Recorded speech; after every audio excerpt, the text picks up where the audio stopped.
War Room Nation, welcome. Episode 218 of the War Room. In this episode, we bring to you one of the more serious topics that humanity faces: domestic violence. I think that I speak for my brothers, 5 Philly guys, diversified and educated, when I say that our journey over the course of the last 4 years has brought us mostly highs, very, very few lows, and an opportunity to use sports as a platform to tackle the deepest and darkest of social issues in an entertaining and fun, sports-themed, sports-based method. Domestic violence. Man, enjoy the episode, learn from the episode, take something away from it. Episode 218, The War Room, starts now. Blog Talk Radio. You all hear that? Welcome to the War Room. We got Dev, Kill, Jimmy, PJ, B. Austin, the Hot Block Commander. How you wanna end a 1 or 2 hour show to get the brain running with the premise to talk sports on a national level? Bold with the topic, sorta like the rebels when it's game time. They like the Fab Five during prime time. Sports conglomerates speak their minds a little bit. For sports medicine and sports veterans and greats. The 4th and 26th or the war in Kuwait. It's the War Room with 5 nights at the round table. 5 Philly guys diversified and educated.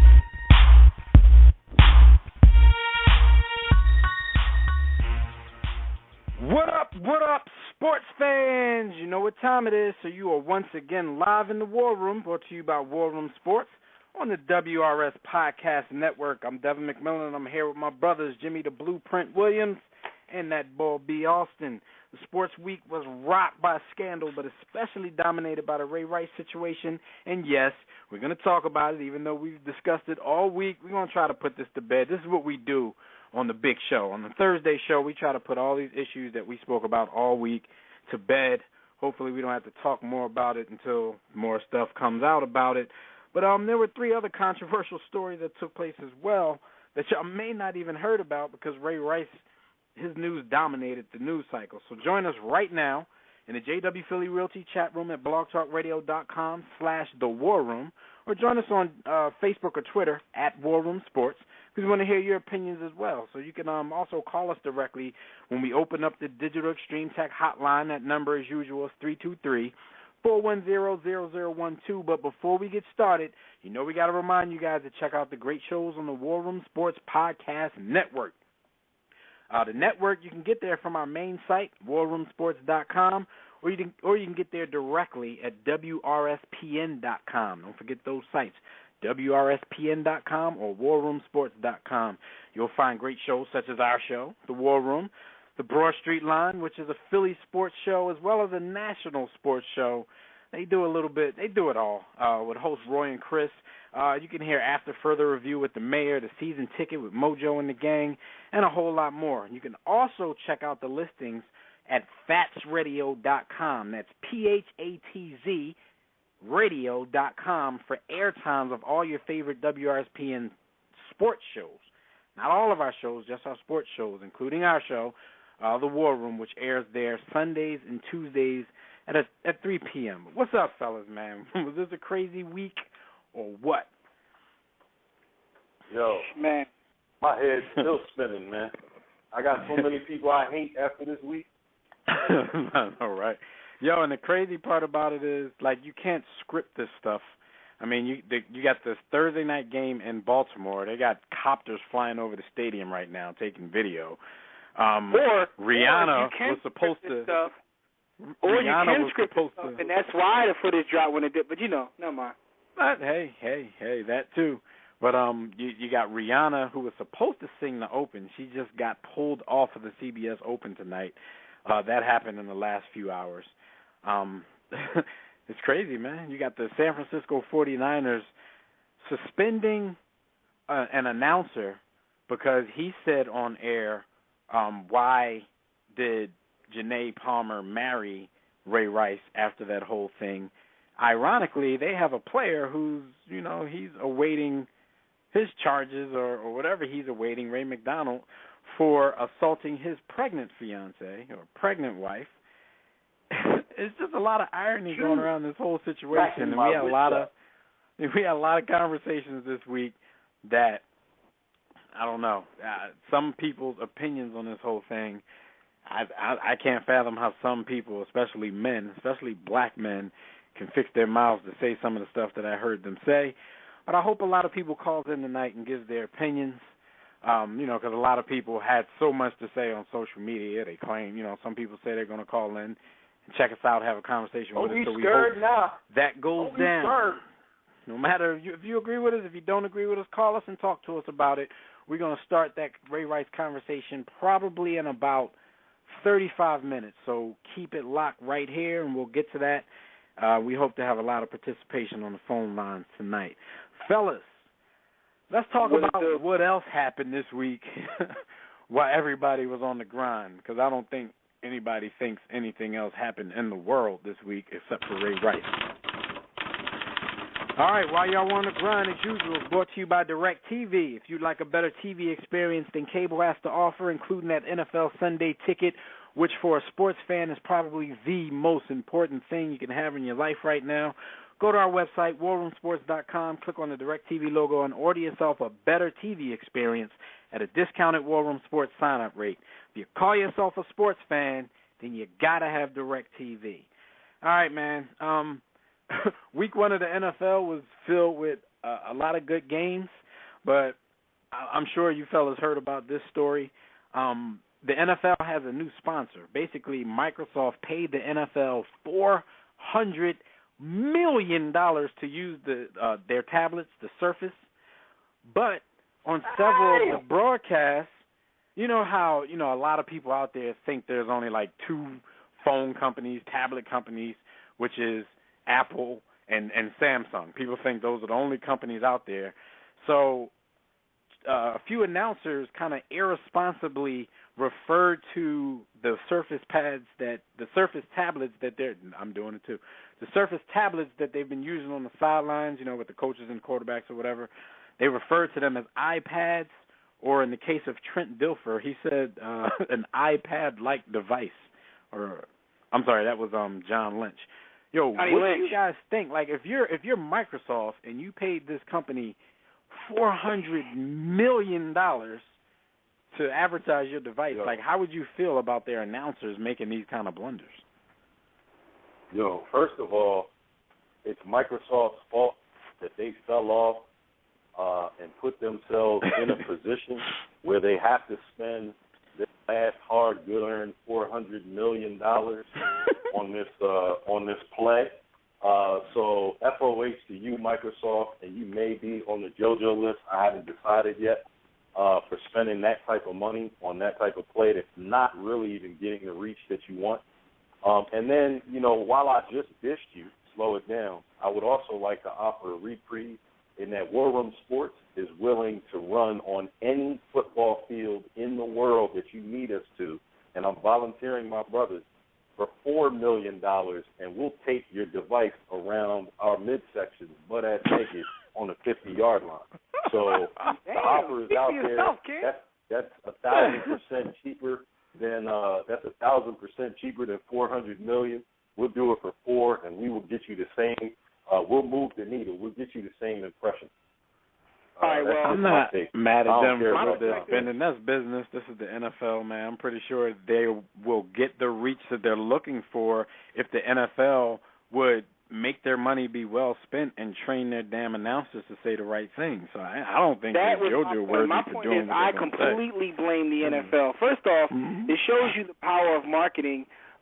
Because of what Dev just said, people think that there's only 2 phone manufacturers around, which is Samsung and Apple, which is the power of marketing. It's not that all the time their devices are superior. Sometimes they are. I've used the Surface Pro, and let's just say I'm not a fan of it. But I did notice that, because you guys know I watch Hard Knock. I kept talking about it. During Hard Knock, everyone had a Surface Pro, and because I'm like a nerd, I paid attention to that. I was like, yo, why are you using those? Now I know why, because they got paid. But I'll completely blame the NFL. I mean, even sometimes with Samsung, like I have a Samsung tablet. People all the time say, "Oh, you're on your iPad." I'm really not on my iPad, you know. But people think every tablet is an iPad.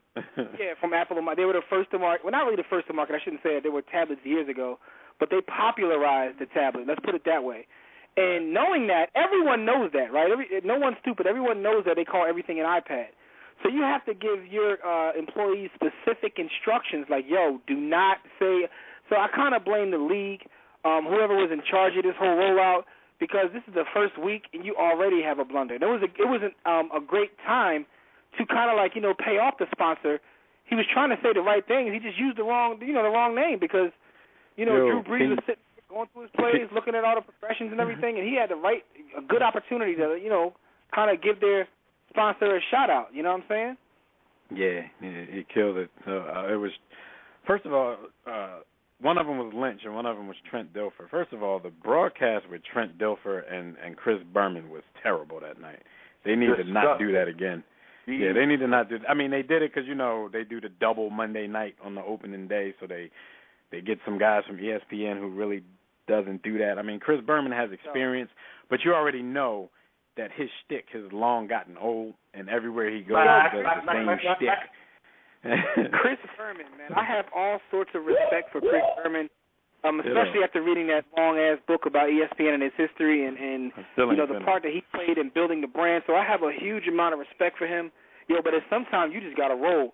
I don't find him entertaining at all I know anymore. He got stock options. I know he got stock, so he can just go ahead and roll. First of all, Chris Berman is like the highest-paid employee at ESPN. Yeah. He makes more than most athletes. You know, you can look that up. He makes more than most athletes, but at the end of the day, like, and that's just based on his longevity. He got that longevity. But I just don't find him entertaining.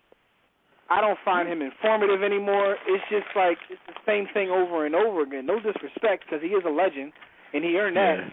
But if I'm being honest, I just don't like to watch. The caricature at this point.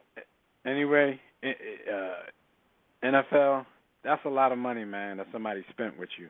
See, and I can feel them. You know, we run businesses, and if we want to spend money with somebody, we don't have $400 million, but on our level, what $400 million is to us right now, like, we don't want to spend money with somebody and they go calling our stuff, the wrong thing. Like, come on, man. All right. But luckily, on the booth where they go under the booth to check the replay. $400,000. It would be a problem. Where they check the replay on the booth, they got Surface logos there. So when there's a review going on, then people get to see the logo. But still, they got to do better with the announcements. Well, let me ask you a question. Let me give one of my conspiracy theories. Maybe this was done intentionally to bring attention to the fact that they are using Microsoft now, because if not for this, most people would not even know that anyway. Right. So I mean, they were going to make a stink regardless. Because I could see Microsoft executives sitting in the movie room of their house watching football on Sunday, like seeing this and just kicking stuff, and then calling the other executive like, "Bob, did you see this shit, man?"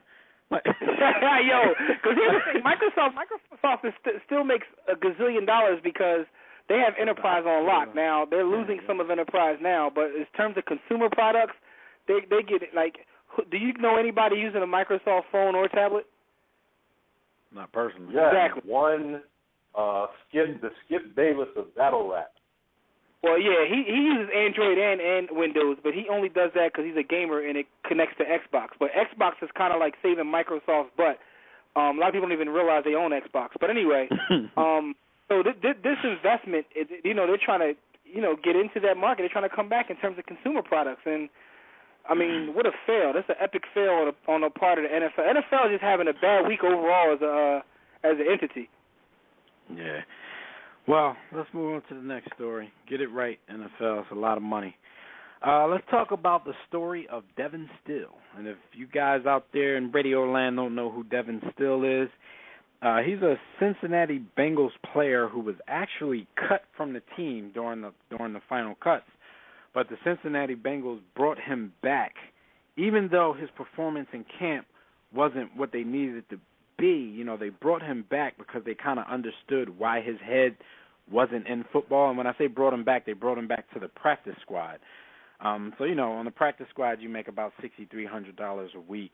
But the most important thing is you keep your insurance, your health insurance and all that. And Devin still needs his health insurance right now because his 4-year-old daughter is stricken with cancer. She has she's diagnosed with stage 4 neuroblastoma, which is a rare pediatric cancer.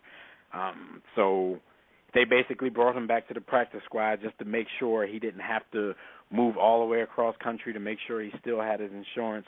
I think this is a pretty good deed on the part of the Bengals because he's admitted that his head wasn't all the way in the football, and he was like, I understand they pay us to play football, and my head is not really in it, so I know I'm not performing well enough to be on this team. So he's grateful that they brought him back for those reasons. What do you guys think about this story? We don't hear too many feel-good stories in sports. So we don't hear much good, but every now and again there's just redemption for humanity in the oddest places, because right now the NFL, to me, is the poster child for huge corporate amorality. Not really doing anything in terms of positivity for culture, society, principles, value. Everything is just based on a bottom line and managing perception of to their consumers to a bottom line. So to hear this organization take a stand, it probably didn't cost them that much to have that 153-man, roster spot taken up. So it's not really that big of a deal, but the gesture goes a long way, and it stores up a lot of goodwill capital for the ownership, the management, and the organization and its brand. Even if they are just going to have him run down on kick coverage and bust his head up on wedge, in practice, you still got to respect it. Just in practice. He's practicing. He's getting $400,000 a year, and he's going to be able to help his family and fight the good fight with his daughter. So I respect it. I salute the Bengals. I hope they win every single stinking game that they play that's not against my Philadelphia Eagles. I think it was a great gesture. That's the way you spend marketing dollars and get your money's worth. Because I'm a conspiracy theorist, so they knew they would come out looking rosy with this. I'm starting to like Dev. I don't believe anything like me. is genuine. Yeah, nothing genuine. Yeah, but at the end of the day, though, it's still a great story. I ain't gonna front. And I read the story. Somebody was cutting onions in the room. Because when you see his daughter, she's lost her hair, and he cut all his hair to, show his support of his daughter. Man, it's a moving story. And the guy was like a third-round draft pick. He wasn't a slouch coming out of college. He was supposed to be a player, but his head just wasn't in the game. And and like you said, now we know why. But I wish her the best, man. It's a great story. It's hard to root against the Bengals, but they're still the Bengals. So but that's definitely a great story. It's good to hear these kind of stories every once in a while, considering most of the stories we hear these days are nothing but scandal and craziness and JoJoism. So it's good to hear a story like this every once in a while. No doubt. Yeah, I mean, kind of like what B. Austin said, it's one person. I mean, this is your practice squad, so not even on the 53-man. This is like one person on your 61-man roster. But at the same time, when you listen, he's only getting like $60,000 a year. Yeah, you're getting $6,300 a week. But he makes like I said, the insurance, man, having health insurance, man, you take that for granted until you don't have it anymore, and he definitely needs it right now. But even though it's one spot, if you listen to NFL coaches and during the time of cuts and everything, they act like every single spot is of the utmost importance. So if you take them at their word, then this is probably a bigger deal than even we're making it. So, I mean, because this man admitted he's on record saying I can't give 100% to football right now, and you don't know anybody else on another roster who can say that and will still be on that roster. So shout out to the Bengals, like you guys said. Let's take things over to B. Austin's Philadelphia Eagles, because we got ourselves a tip-gate situation going on. They got to throw gate on the back of everything. LaShawn McCoy was eating at the burger spot PYT in Philly the other day. Grub is amazing. And Jimmy says the grub is amazing. Cut the check, PYT. y'all need to right about now because your publicity is not on the positive side after this story. But until today, we could have said LaShawn McCoy allegedly left a 20-cent tip on like a $65 bill, but he finally came out and spoke about it. So the story is indeed true, but what he was saying was, I tip on my service. There's a difference between good service and bad service and just having a bad day. There's a big difference between just being rude and disrespectful. That's how that went. Now, he's saying that the wait staff was rude to him. He said what you just said, though, Jimmy. He made sure he threw in there, the food is good, though. But he said the service was terrible. So the 20-cent tip, he said that's making a statement. And I agree with him. Before we even knew that he did it, Jimmy, when we talked about it, we were like, okay, that's definitely a statement. Like, because leaving 20 cents, to me, personally, is worse than leaving nothing. Because that's basically just a kick in the face. Like, I'm going to leave you 20 cents. What are you going to do with 20 cents? So supposedly he and his friends had lunch there on Monday, and this whole thing went down. The owner of PYT actually took a picture of the receipt, and posted it on his Facebook page, trying to get sympathy and trying to basically give Shady a bad name, and that kind of backfired. And Jim, you said, a lot of people in Philly were defending Shady on this? Yeah, it's a little bit of both. It's kind of wild because if you look at most of the national media, they made it look like it backfired on the owner, and it did, but only to a certain extent. Because I am following PYT on Facebook because I am that greedy and the food is that good. So I was on the page looking when he posted the actual receipt, and it's about 50-50. You got people coming up there slamming Shady too, but with the blogs like they put the negative stuff towards the restaurant. Yeah. Exactly. So if you look at the blogs, they never show you the stream continuously. They take like this message and that message, the ones that come at the restaurant. Now, with that being said, Eagles fans are sycophants, and Shady, how can I put this? Shady is the RG3 of Philly. Like, Shady can do no wrong in Philly right now. He's the face of the franchise, and people will defend him. It got to the point where people who've never even been to PYT, they like flooded Yelp and gave him all bad reviews to ruin the guy's Yelp thing. They're talking about not going there no more. And a lot of them have never been there before. Just the fact that you mess with our favorite Eagle. And you know how we live in a world full of, followers and sycophants. So, you can't mess with Shady. Shady is untouchable right now in Philadelphia. Well, PYT, you got yourself a customer, because when I come back home, I'm going to try it out because I'm on a personal quest to try every reputable burger in the nation. So if there's a great burger joint anywhere I'll go, I'm going to taste it to see what the burgers are. One more thing I do want to say, though. It's not even that I fault Shady, though. I'm not saying he's wrong because, tips aren't required. It's the right thing to do, but tips aren't required. And at the end of the day, you have to earn a tip. I've gotten some terrible service, at places, but I've also gotten great service where you give someone a huge tip because they treat you right. Like, it's nothing like that. I mean, remember that time we was in Maryland? I give out huge tips every night, but we was at that place and the chick was like throwing drinks on me, like, you know what I mean? Yeah. I mean, come on, man! Like, good service. You feel like a whole pitcher of ice water on your lap, like a whole pitcher of ice water is dropped on me, like, oh my. She kind of like, man. Anyway, she looked at you like, I knew that was going to happen. Give me a friendly kiss to clean that up. Her response really was, I knew that was going to happen. Okay, if you knew that was going to happen, I'm like, then you should have prevented whatever you thought, whatever made you think that was going to happen. You should have taken measures to prevent it from happening instead of going ahead and just doing it and then saying afterwards, I knew that was going to happen when my man's whole lap is filled with ice. But the point is, though, when you get good service, though, you definitely want to take care of the person that gave it to you.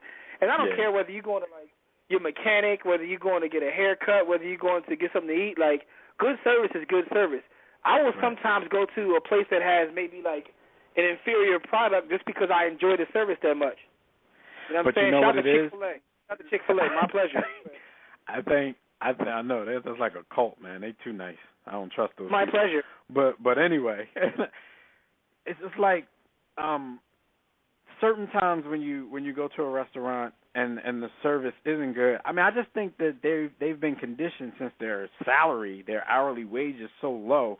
They've come to a point where, the tip is expected, and they get complacent and forget what you just said, and that a tip has to be earned. Like, it's not like a tip is a privilege for real. Like, I mean, I'm not going to front like I haven't clowned people in the past for being already. He was like, uh-oh, I'm about to come up. Yeah, and probably just did anything, or he might have just been like a Cowboys fan or something and treated him like trash. Yeah, man, how about and that? expected to still get a good tip. All right, so, man, that happened, and actually Charlie Sheen jumped into the mix. I guess he wasn't getting enough attention, so he had to throw some tiger blood on the situation. So he tweeted, "Dear Tommy up in PYT in Philly, please tell Rod K I'm pledging $1,000 to him for the tip debacle. Just want to help. # no judgment." See, but the thing is, Charlie, you weren't there. So, this guy could have treated you like trash when you went in there. So you're going to give the dude $1,000, and he might be in the wrong. But, he might not exactly. be shady. He might just be a cheapskate. Drink and mess up Charlie Sheen's Coke or something. It's Coca-Cola or it's Coke? Oh, no, that cocaine. It don't matter. Either one. Right. So, I don't know. Like, I wouldn't know who to give a JoJo to in this situation because I don't know who was in the wrong because we weren't there. But maybe the videotape will come out soon. Maybe the videotape will come out soon, and then we'll see what happens. I know who we can give one to, yo, because at the end of the day, somebody does deserve a JoJo award in this. I think it's your boy right here. No, just do it, man. But you. Yeah, you got to give him a JoJo award because what does he have to do with any of totally this? agree. You know what I'm saying? Isn't he in California? Stay away from the crack, which I think is a pretty good advice. Unless you can manage it socially, Dan. If you can manage it socially, then go for it. But not a lot of people can, All right, Charlie Sheen, for not minding your business.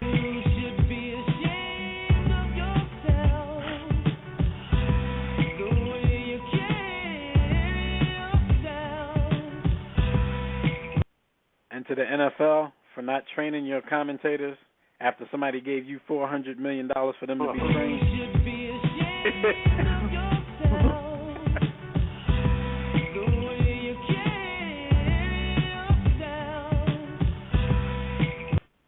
And to Oscar Pistorius, who we're about to give you his story in a brief second before we even start.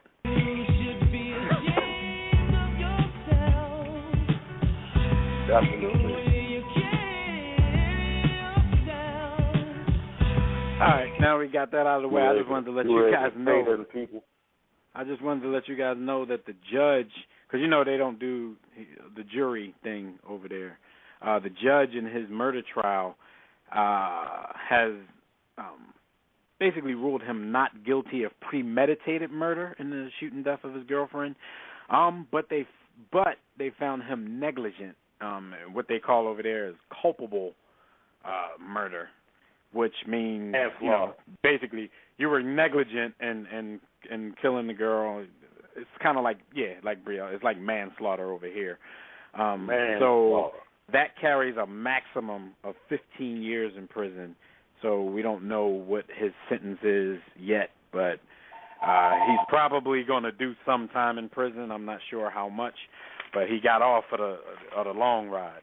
So that's the Oscar Pistorius story. I don't know if you guys got any thoughts on that, or y'all just want to jump into these birthdays. Oscar knew what he was doing. He had a leg up on the government over there. So he had a leg up though. He got bars. Poor little thing. Bars. Yeah, y'all crazy. All right, Jim, let everybody know who's having a birthday today. You already and after know. that, we're going to talk to Fred Perdue, and then we're going to talk that. Absolutely. The birthdays are brought to you by Digital Extreme Technologies. Do you or your business need a custom website? Well, for dynamic, professional, and most of all, affordable custom website solutions, you need Digital Extreme Technologies. No need to break the bank for an effective online presence. Top-quality, results-driven websites at an incredibly affordable prices. Financing options available. Visit digitalextremetech.com or call 267-205-4203. And to get a discount, make sure to say War Room Sports sent you. That's how you read a drop. No money team. It's time to get in the birthday. first birthday is Sean Livingston, turns 29. He seems How like old he's is- a lot older than that. He's older than an NBA year. How about to say, how old did his knee turn today? Sean Livingston is 29 and his knee is 59. One of B. Austin's favorite athletes of all time, Ed Reed, turns 36. Ed Reed. Yo, he's out there The trying to other get back Wilkins. with the Ravens on the sneaky. The other Wilkins, Gerald Wilkins, turns 51. And one more, rest in peace shout out to the legendary Tom Landry. His birthday was September 11th, which is today, so rest in peace to Tom Landry. Rest in peace to the coach. Yo, for a long time, he was the only coach that team had ever had. Yo, Tom Landry was coach for like a couple of decades. I thought they were Tom gonna keep him and just let him down on the sideline, but they finally got rid of him. Like Al Davis? Yeah, yo. Weekend at Bernie, weekend at Al's. Yeah, also Bear Bryant. Yo, shout out to @KCMac38 on Twitter. You know how he does. Gave us Bear Bryant, Jacoby Ellsbury, and Ellis. Yeah. Yeah. Shout out to to them Bear as well. Bryant. Absolutely, and those are the birthdays. All right, everybody. Y'all know the drill. Y'all can check out our website, warroomsports.com.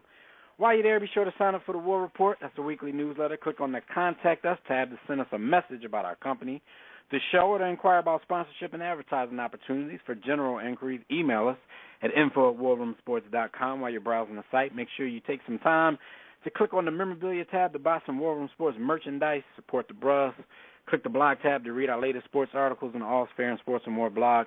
Then click the respective icons and tabs to like our Facebook page, to follow us on Twitter, subscribe to our iTunes podcast, to watch our videos at warroomsportstv.com, to listen to our network at WRSPN.com, and to download our free War Room Sports mobile app on Android and iOS to get everything I just mentioned on the go. So join the JW Philly Realty chat room right now during the show at blogtalkradio.com/The War Room, because in about 10, 15 minutes, we're going to be talking about that story of the week. So I want everybody to get into the chat room. If you want to call in, you can call in. But I'll give you the call-in information in a second if you want to enter the chat room. And you can sign up for that free profile on Blog Talk Radio. If you don't want to do that, you can sign into your Facebook or Twitter accounts. And while you're at it, make sure you click follow so you can get updates and reminders about the show. We'll be taking questions and reading posts from Facebook, Twitter, and the chat room during the show. So if you want to call in and speak to us directly, dial the Digital Extreme Tech hotline at 323-410-0012. Press 1 when prompted. If you're already listening from your phone, just press 1 if you want to talk, and we're going to open up the Digital Extreme Tech hotline right after we hear from Fred Perdue, our Miami Hurricanes insider for Sports Talk Florida. He's going to come on, as he does every week, to give us his college games of the week. But before he does that, we're going to just let you guys know that Hot Topics today are brought to you by Jimmy. You got that? Yo, we lost Jimmy. This is how you talk about a sponsor. Like, I'm not going to take the $400 million they paid us and not talk great about this sponsor, because this is the favorite sponsor. You know what it is. That's Audible. If your schedule is too hectic to read as much as you want, try audiobooks and kick back and let someone else do the reading for you. All you have to do is visit Audible. That's audibletrial.com/warroomsports. In no time, you can be listening to the latest bestsellers hands-free, stress-free, while getting other things done at the same time. Listen, Game of Thrones fans, all of the books are on Audible. Just go to audibletrial.com/warroomsports and try one. You may want to read the books before the next season starts. That's the tip I'm on right now. Shout out to people who love Game of Thrones. Yeah, and if Ray Rice don't get reinstated, Janae Rice might have a book on Audible in a few years, so look out for that. Let's get Fred on the line. We got our guest on the line with us now. And, of course, as usual, like you guys know, every week we talk college football with Fred Perdue. He's our Miami Hurricanes insider for Sports Talk Florida. He's going to come on with us and give us our games of the week. Fred, what's going on, bro? You there? Hey, guys. How y'all doing? Pretty good, pretty good. How are you? Pretty good, man. Pretty good. Enjoying this college football season. Man, we in sure that full I effect, don't man. have a quarterback like Jay Cutler. Oh man, we're in full effect now, man. We got NFL, we got college. For football lovers, man, it's like heaven right now. I know it's very, very difficult for ladies to get their men out of the man cave for the next few months. But the crazy part is, if you look at the statistics, the women are right down there with them. So, it's evening up a little bit. But let's get right into these games of the week, man. We know you got a few, and, we're going to end it off with some talk about the U. But let's start off with Georgia versus South Carolina. What's your thoughts on this one? Well, South Carolina, they struggled early on in the season. You had a big loss to Texas A&M to start off the season. Didn't really look all that great against East Carolina, who ran a similar offense under Ruffin McNeil. I look for Georgia to. It's not going to be a blowout, but I think this game is going to be very, very controlled by the Georgia offense. You're going to have guys like Todd Gurley really just being everything back for them. Hudson Mason is going to distribute the ball. They're going to go up tempo. Steve Spurrier might throw his visor a couple times because South Carolina's defense is just terrible. They were overrated coming into the season after losing Jadeveon Clowney. Another All-American on their defensive line and two All-Americans in their secondary. And yet they were number 9 in the country, very overrated. And I think South Carolina's going to they're going to be they're going to be 1-2 going into week 4 of the season, and their SEC championship hopes will be dashed. Okay. Dunzo. Yeah. Fred, the next game that we got to look at is the Bruins versus the Longhorns, UCLA versus Texas. Come on, get down with the get down. What's going to go on in this game? Well, UCLA, they were highly touted coming into the season. Brett Hundley was one of the highly touted quarterbacks going into next year's draft. He looks great. The rest of the team doesn't, and that is really shown on the field.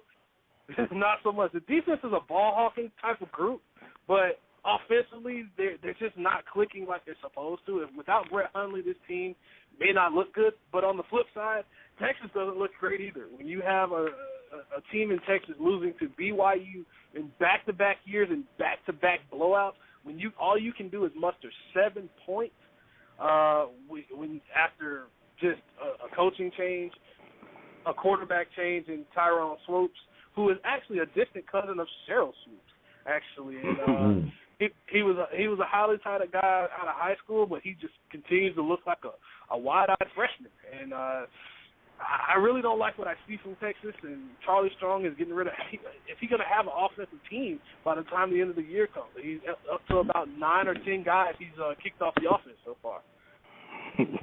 Cleaning house up there. All right, let's go Tennessee versus Oklahoma.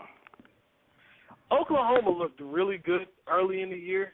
Trevor Knight, who is Johnny Manziel light in many circles. But I really think Tennessee is going to be that team that is going to surprise you. They're not going to win this game, but they'll keep it close. Justin Worley has great knowledge of the offense now, and when you have a guy like Pig Howard, who is a very, very good receiver in the SEC, they're going to be very competitive. I think Oklahoma is still going to dominate, and Oklahoma's a little bit overrated, but Tennessee's just not there yet. Mm-hmm. So the next game that we wanted to look at was ECU versus Virginia Tech, keeping it on the East Coast. What's going to happen here? What are your thoughts? Virginia Tech, they have a transfer quarterback, Michael Brewer from Texas Tech, and he really looked good. He got his degree in 3 years, ended up transferring. He actually has one more year after this year of eligibility, so he can come back and run this offense again. But this defense looks like the Virginia Tech of old. They held Ohio State. The minimal yardage made J.T. Barrett look like the freshman that he is. They're playing Beamer ball, and you have another Fuller brother coming out of Virginia Tech in that secondary, Kendall Fuller. He'll be another first-round pick like the rest of those defensive backs that come out of there. They run that 4-2-5 defense, deep safety in the middle of the field, and it's very confusing. Bud Foster's defenses are very good, and they're going to play great special teams. ECU, they run a very up-tempo, high passing percentage type of offense, but when you have a defense like Virginia Tech, they're going to lock that offense down, and I think Virginia Tech's going to win big. They tend to struggle against ECU, but not this time. Not this time, my brothers. All right, look, man, you are our Miami Hurricanes insider, so you know we can't let you go without asking you about the... So the U this week has Arkansas State. The schedule hasn't been tough as of yet, but what do you see this week versus Arkansas State? Well, after a very tough loss against Louisville and struggling, for anybody that actually watched that game, struggling against FAMU, a MEAC school, 2 for 10 on third down against FAMU. This is not the Miami of old. I have a lot of issues with this team. This team on third down has not really converted well. Actually, if I remember the stat correctly, they have a combined 5 third down conversions. They're 5 for 28 on third down. And Arkansas State is not a bad team. They're going to run an up-tempo spread offense. The defense looks good, and they were the weakness of this team. Brad Kaya needs to continue to improve. The play calling needs to improve. Instead of running all of these screens and side-to-side movement, they need to go down the field. You have guys like Philip Dorsett, who is reported to run a 4.19 40. He's a blazer. He has bricks for hands. Yeah. But if he can get down the field, he can make some plays. Stacy Coley, another 6'3" speed burner down the field. Clive Walford, another guy at tight end who could be a big-time player at 6'4". 250 pounds over the middle. You have Duke Johnson, who's always electric. He actually has more carries by himself combined. The rest of the team doesn't have as many carries as he does combined. He has about 29 carries going into this game. They're going to have to ride him, but I hope they don't do it to the point where they're going to run him into the ground, because they're going to have to find some depth. The players I really want to highlight in this game is going to be Denzel Perryman. He wears number 52 in homage to Ray Lewis, and he knocks guys out like Ray Lewis. If you have not had the chance to see him, please make sure you check him out on YouTube, check a highlight of him. You will be very impressed. He's about 6 foot, about 250 pounds. He's pretty quick, and he will knock your head off. He's your great cover 2 type of linebacker who can get down the field, but also can stuff the run. And I think that team on defense will do some things to slow down this offense. Freddie Knighton from Arkansas State is a pretty good quarterback in his own right, but Arkansas State is not going to have enough to handle Miami up front. And they have a game looming next week, actually, going into Oklahoma. So into Nebraska, in Lincoln, Nebraska. They're going to have to get everything right and shored up, because Nebraska is not a team to really take lightly. All right. Well, there you have it, people. Those are your college football games of the week, and you heard it here straight from Fred Perdue, our Miami Hurricanes insider for Sports Talk Florida. Tell everybody where they can get in touch with you during the week. You guys can reach me on Twitter at Purdue Sports, or you can just click over and visit me on SportsTalkFlorida.com. All the Miami Hurricane coverage you can possibly want. It's all about you, and it's always some great times over there. All right, man. Well, thanks as usual, and we'll talk to you again next week. All right, guys. Have a good one. All right, you too, man. All right. That's Fred Perdue, everybody, our Miami Hurricanes insider for Sports Talk Florida, with his weekly college games of the week. All right, now, fellas, this is the conversation that we've been having all week, all different platforms, the whole Ray Rice situation. We know that the videotape was leaked this week by TMZ, and it caused a firestorm within the media, within social media, with the fans. The NFL kind of went backpedaling, because, Ray Rice was actually supposed to miss this week and be able to play the week after after the fans saw this tape and all the backlash came, the NFL ended up giving Ray Rice an indefinite suspension. That was only after the Ravens ended up cutting him. Now, there's a whole lot of controversy going around the NFL and the Ravens about who's seen the actual, who's seen it before it came out. Did they really see it? Or, it's just a lot of stuff going around. The NFL saying that they never saw the tape until Monday. The report that the casino gave to TMZ was that the NFL never asked for it, but then a detective came to the forefront and said that he actually sent the NFL a copy of the videotape. He has a voicemail confirming that they got it from a woman in the NFL offices, and, in that voicemail she's saying that, it was indeed terrible. So I don't know what the situation is there. I don't know who's lying. Kind of look like the NFL may be lying unless it's more scandalous than we thought, and this person who received the tape is actually the one who leaked it to TMZ and didn't give it to the league. Who knows? But, we've had a lot of controversy around this issue, and we kind of took to social media throughout the week, and we kind of had issue with a lot of folks that we thought were defending Ray Rice in this whole situation. And I know, B. Austin, I know you had a lot of conversations with a lot of different people. What did you think when you saw the videotape? Like, what were your initial thoughts? Because we got some calls on the line that we're going to get to, but I want to get you guys' initial thoughts before we get to the phone line. Yeah, and as you know, we're battle weary at this point from having this conversation with a lot of our listeners, a lot of our followers, fans. Hopefully, this is the last time we have to have it, man. Yeah. I mean, all week.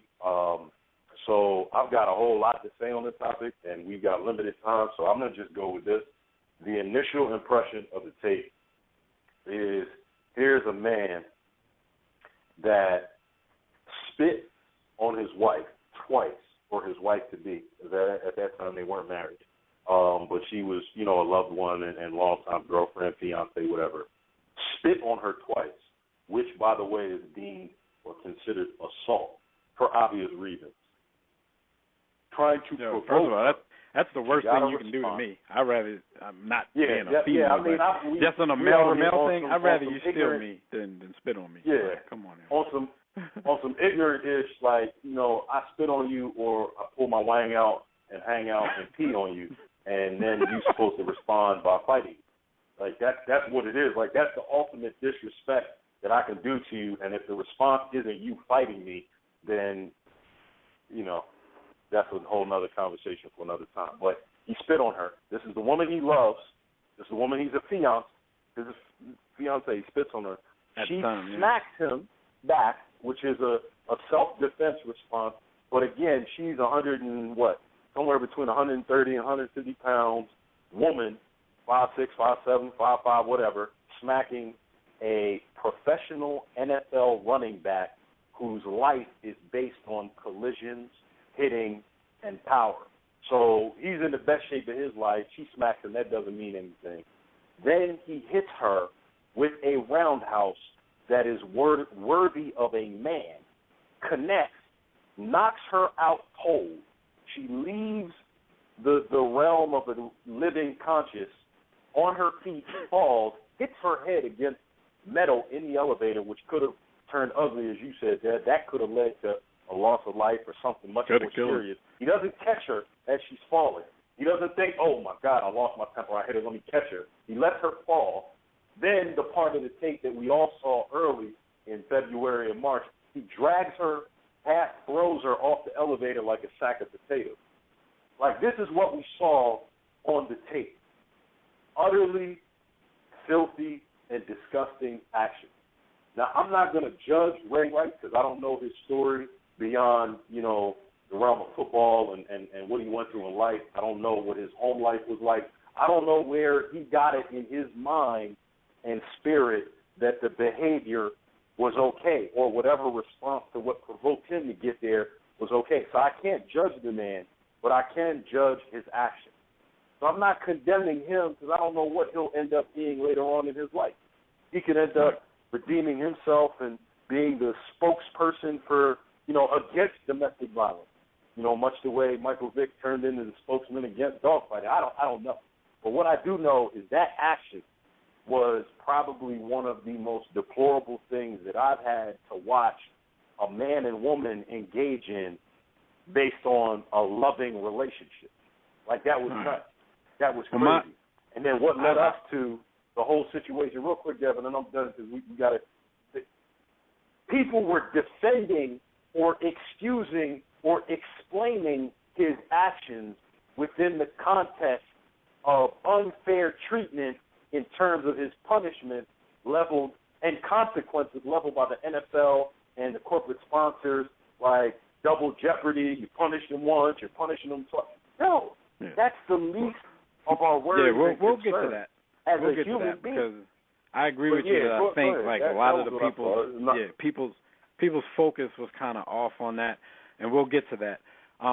My initial thoughts when I saw it, because a lot of people, and this is kind of addressed to the people like, well, why were you surprised? You know that he knocked her out, so what were you expecting to see?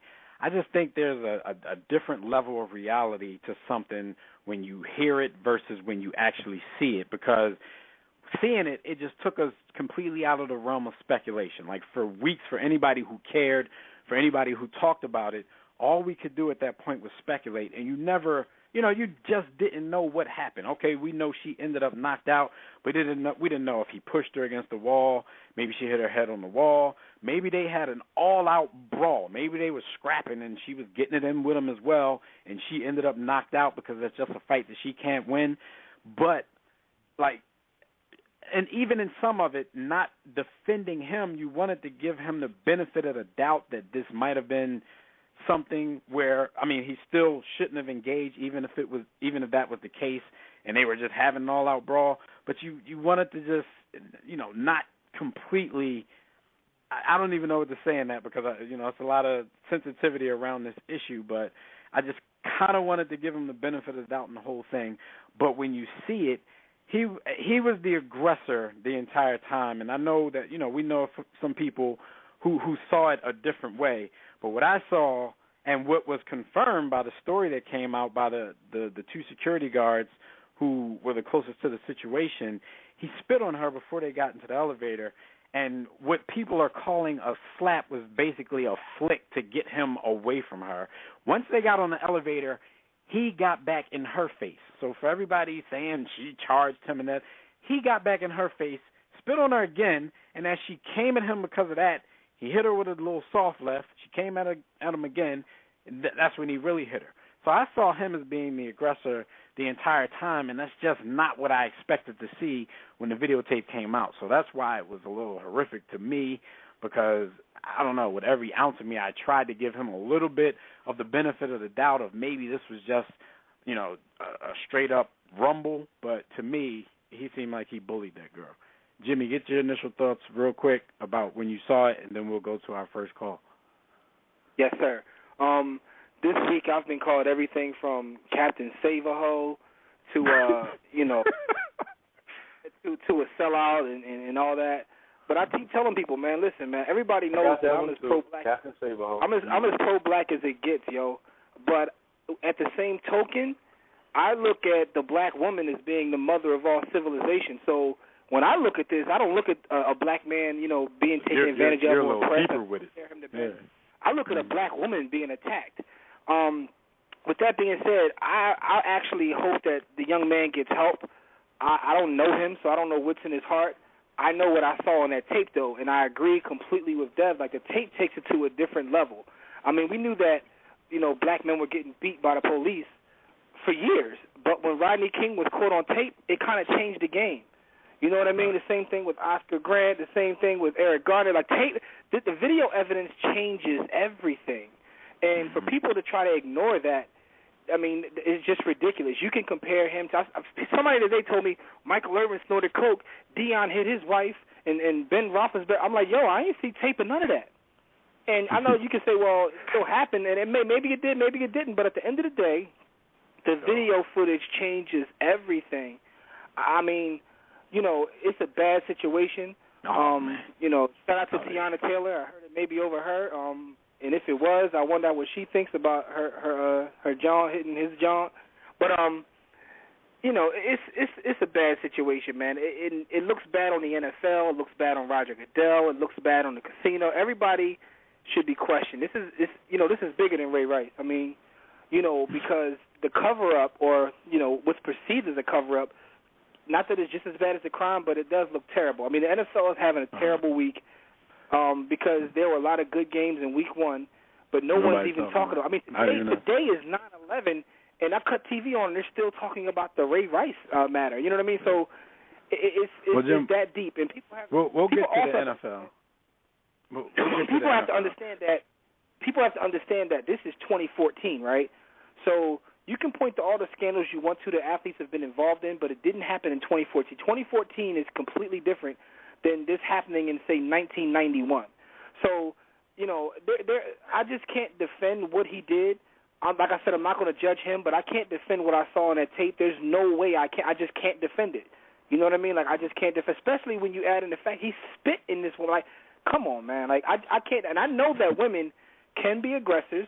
You know what I'm saying? I've seen, you know, a woman stab a dude in front of me. I had a woman pull a gun on me. You know, not to keep putting that out there, but at the end of the day, I know what it is. But I can't defend what I saw on that tape, yo. I just can't defend it. I'll leave it at that. We can get some callers on the line because people want to talk about this. All right, well, let's go to the Digital Extreme Tech hotline real quick because we got the brother Al on the line. We've been talking to him about this. He definitely disagrees with us. Al, what's going on, man? You're in the war room. Hey, what's going on? What's up, man? Okay, can y'all hear me? What up? Yeah, we can hear you. Yeah, I know from our conversations that you disagree with, you know, basically what you saw on the tape was a little different than what we saw on the tape. So what did you see, and what do you think of the situation? All right, what I'm saying is I'm not really defending my man. I'm just saying he's getting a raw deal, and they're making a bigger deal out of it than what it really is. Like, I don't believe his intention was, I'm going to knock this B out and I'm a hooker. All I saw was she was coming at him, he slapped her hard, and she hit her head up against the wall, and she fell out. And I think he didn't even know she was knocked out. That's why he dragged her out of the elevator. So I don't even think it was that deep. Yeah, I think he thought that. But I don't understand how you don't think it's that deep. Even if he just slapped her, like, because I give you that. I give you that the tape was grainy, so you don't really know if that was a punch, a slap, a hard mush to the face. But whatever it was, and I'm sure he didn't mean for her to hit the railing. But I mean, this is all it all happened, whether he meant for all that to happen anyway. And the fact is, he hit her, he did something to her that made her go flying into the wall. That's where you lose me, because I don't see how a bigger deal is being made out of that, because from the door, that's just not a fair fight. So why is he putting his hands on her anyway? Well, if she's charging him like you say, why can't he just grab her? Why can't he just grab her? He not stronger than her? Because see, this is the part that I get mad at the brothers for.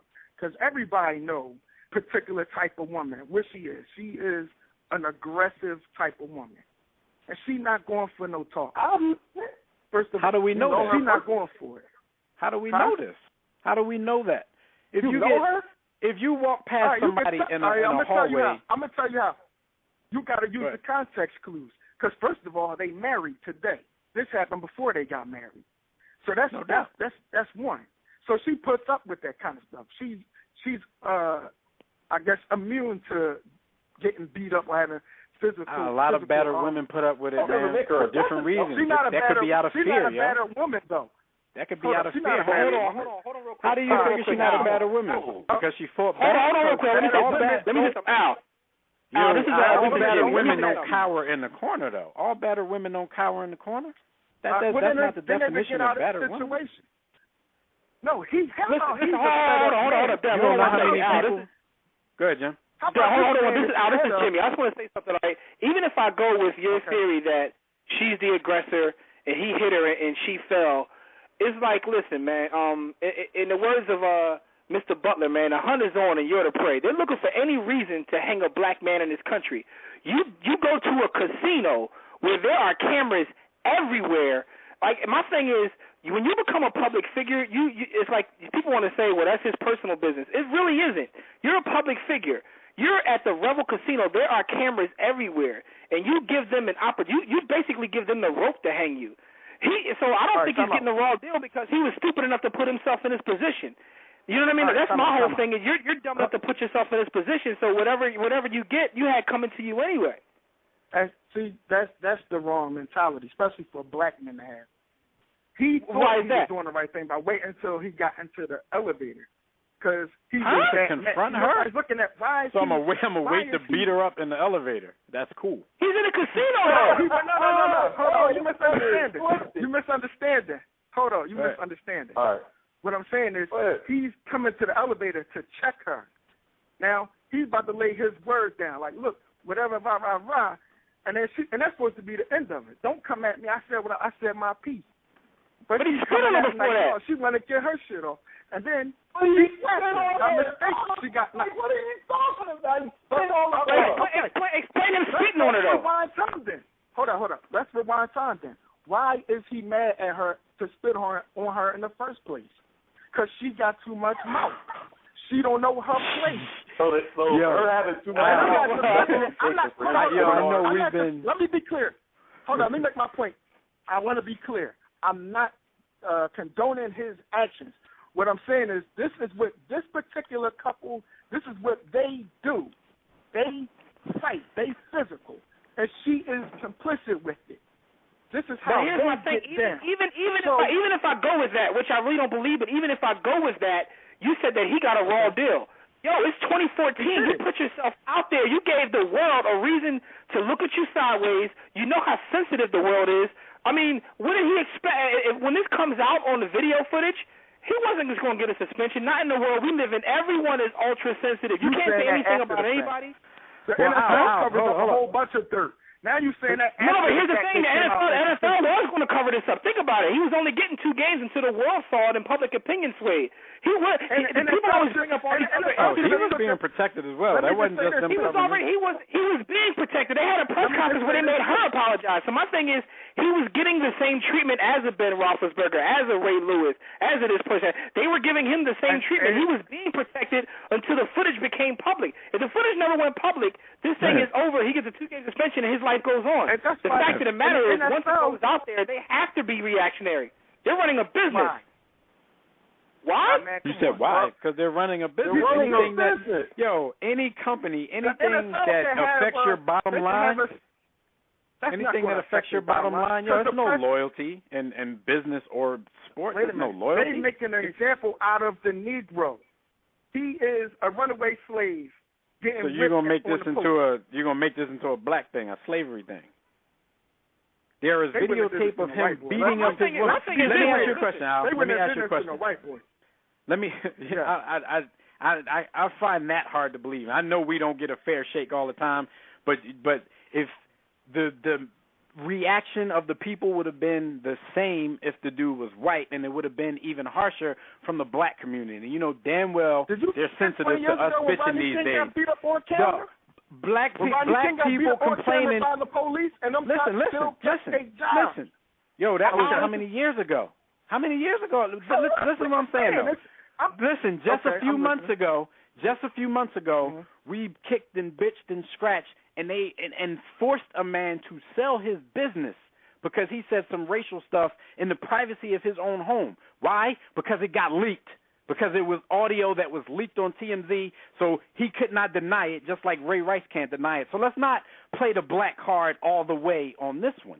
He's not being thrown under the bus because he's black. He had a black woman. That's my whole thing. I can't play the race card with this one because he's beating on a black savage. Let's be clear. He ain't no black. I don't know her to call her that. That's all I'm saying. I don't speculate about. You're mighty judgmental, Al, because you don't know that woman. And you feel I don't know her and I don't know him. Like I said, I don't know what's in his heart, so I'm not judging him, but I am judging what I saw on the tape. That's all I'm saying. I can't judge her the same way. I'm not judging either one of them.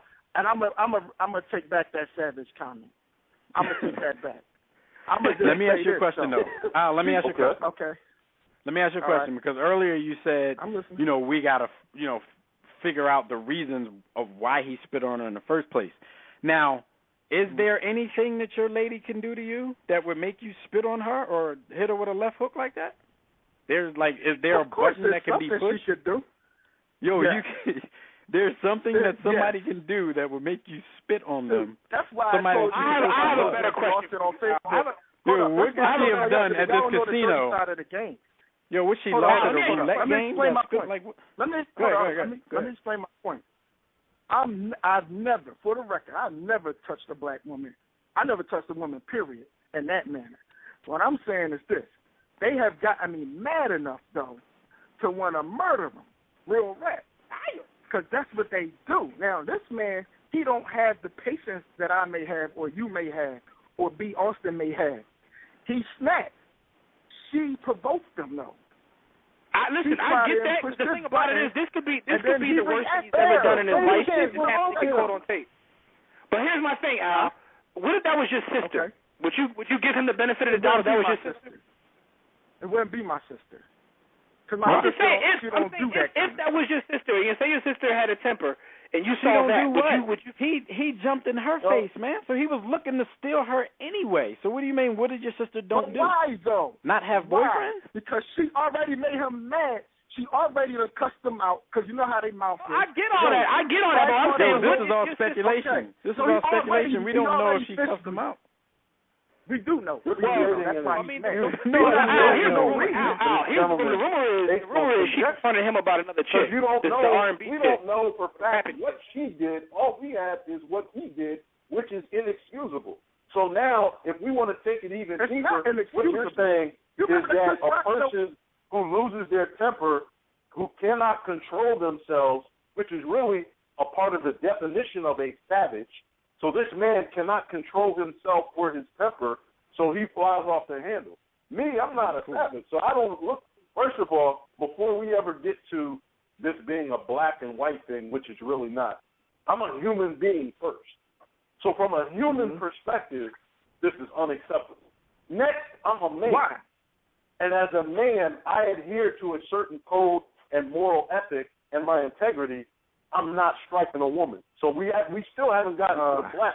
We're just dealing with humanity, the human being, the man. Can I interrupt, and then as a black man, I'm not putting my hands on a woman. There's nothing that another human being can do that causes me to lose control of myself, and that is the standard to which I hold all of society. Sure, we all fall Let me ask you a short question. of that standard, so there's no judgment. There's no judgment for falling short of that standard, but he fell short in a major way and was caught out there spitting on this woman, punching her, and then throwing her out of the elevator, and you're making an excuse for that behavior as if it's her fault that he can't control himself.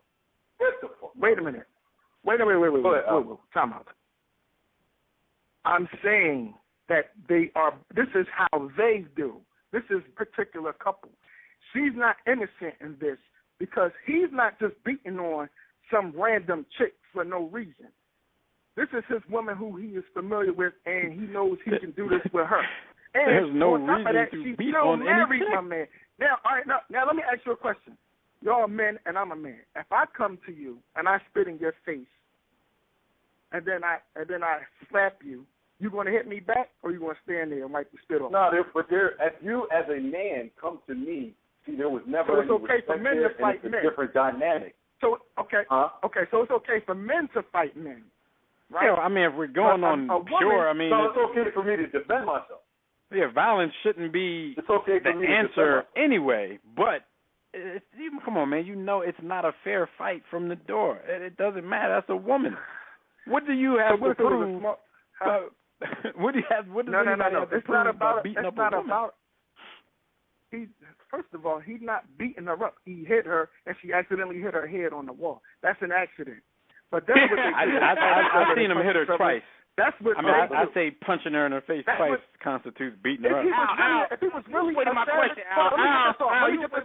Hold on, let me get this off real quick. If he was really a savage, when he first got in the elevator, he would have punched her right in the face right there, like that. Punched her. So because then it would have been over right then and there. So because he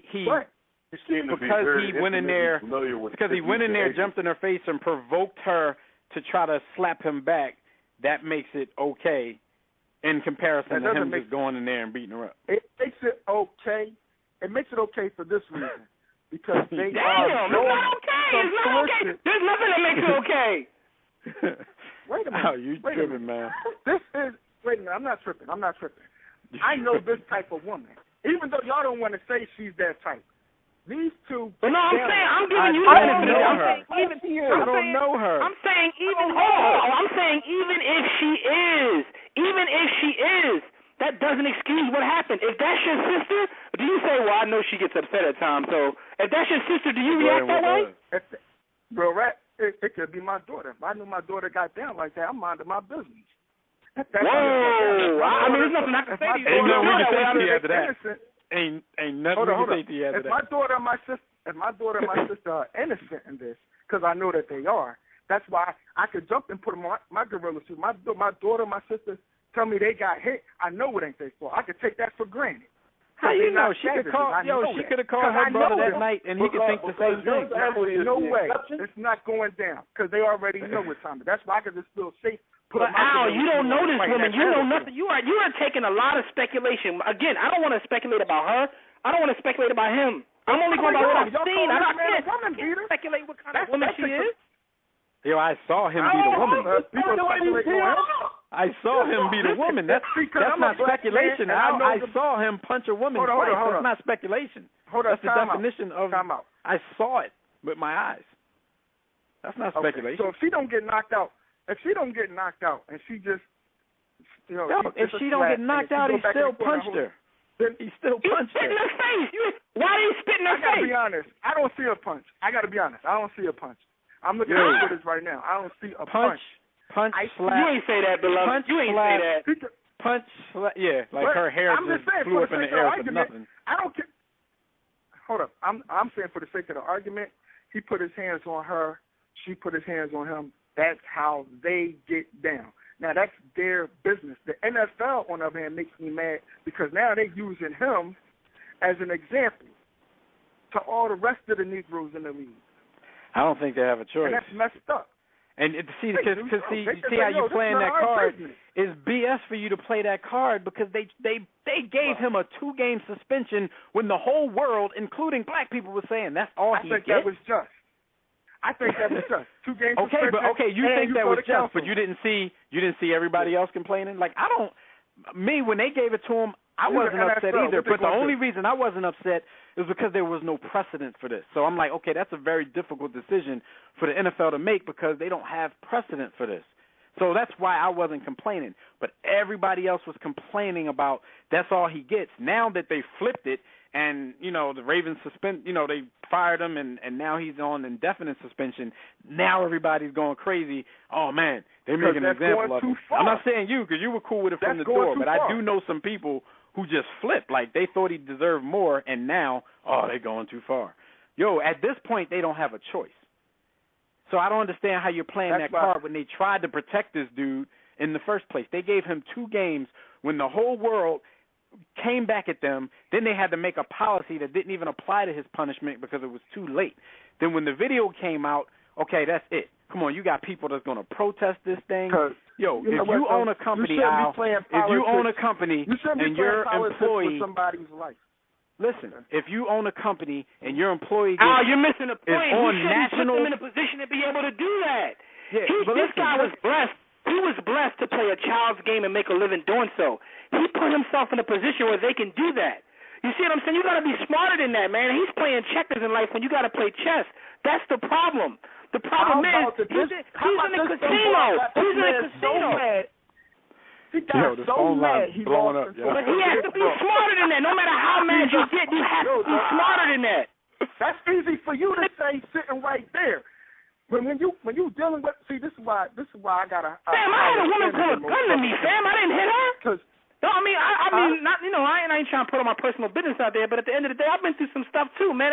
But I'm smart though. I'm smarter. Like, you got to be smarter. He put himself in a position where they could. Maybe he's a dumb jock.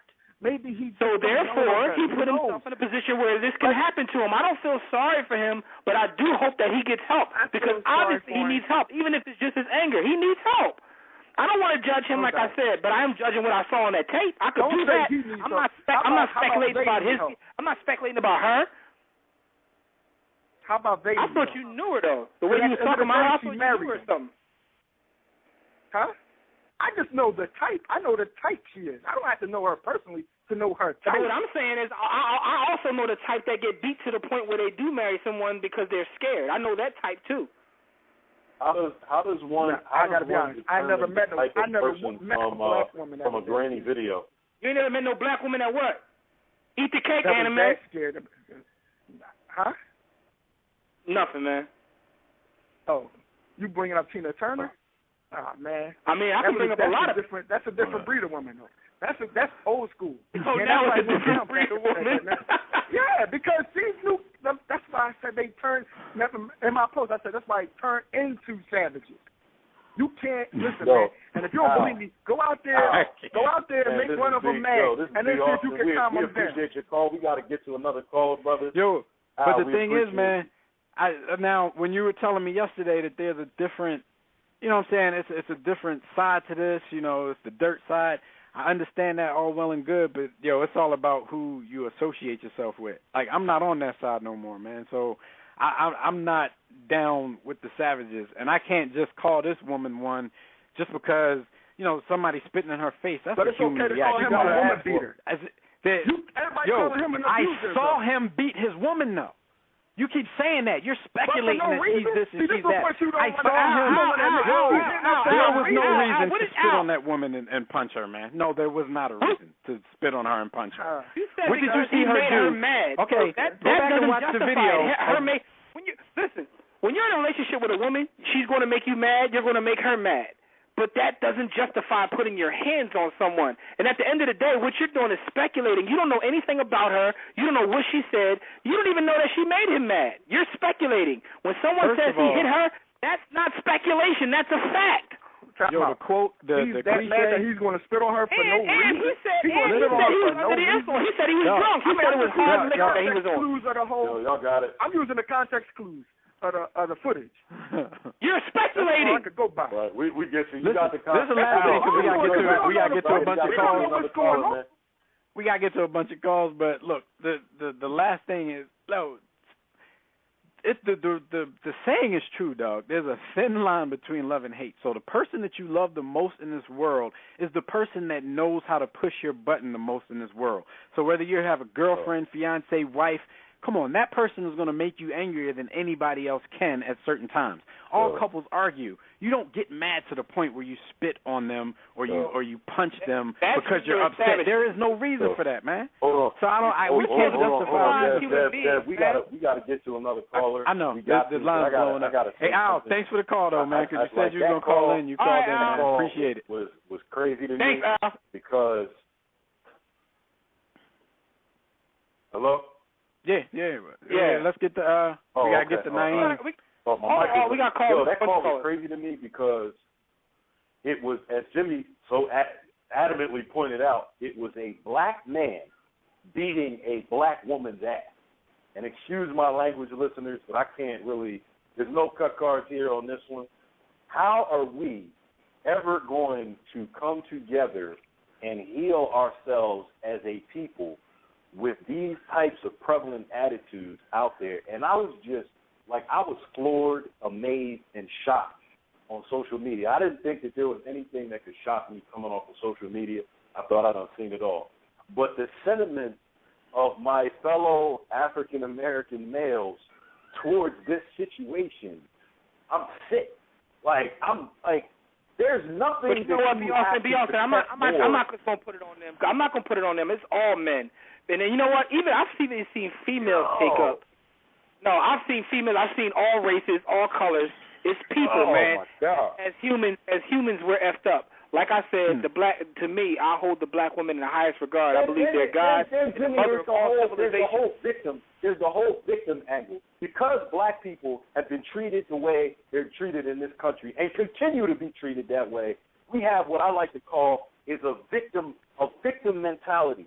We don't take on the role of survivor. We're always looking for the oppression, the oppressor, and how he's beating us down, which is still very valid, but you can't take on that we still have to hold ourselves to a standard of accountability, responsibility for our actions, empathy for our fellow man. Like, you're a human being first. You're a man or a woman second, and then you are whatever your label is in terms of your culture, your ethnicity.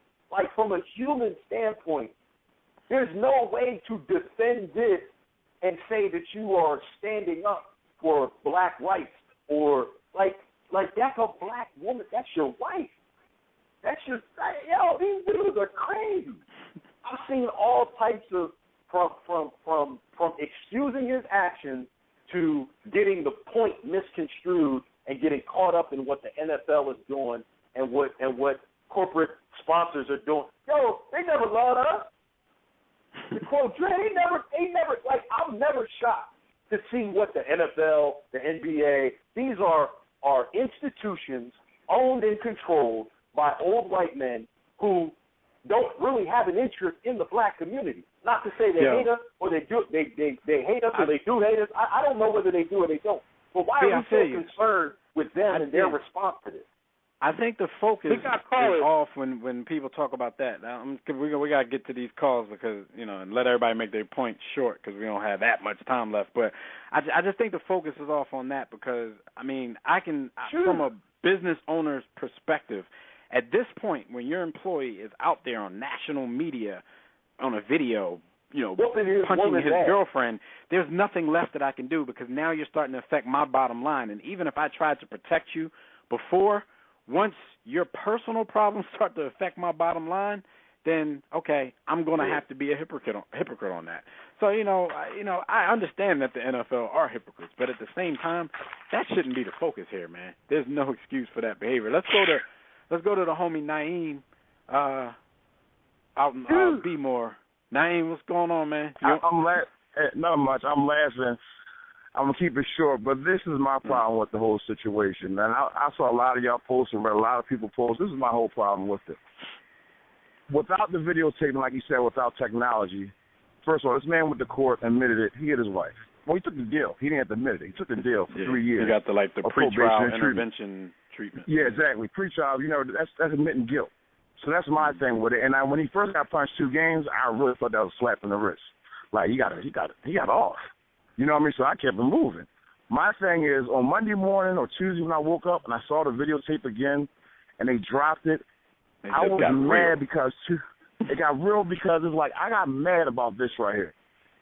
4 hours later, Governor Christie is on the news talking about we got to look into our laws and change our laws. For who? For people with money, middle class, or poor people? Because JoJo might beat his mother every day, baby mother every day, sit in jail right now. So who do you change the laws for?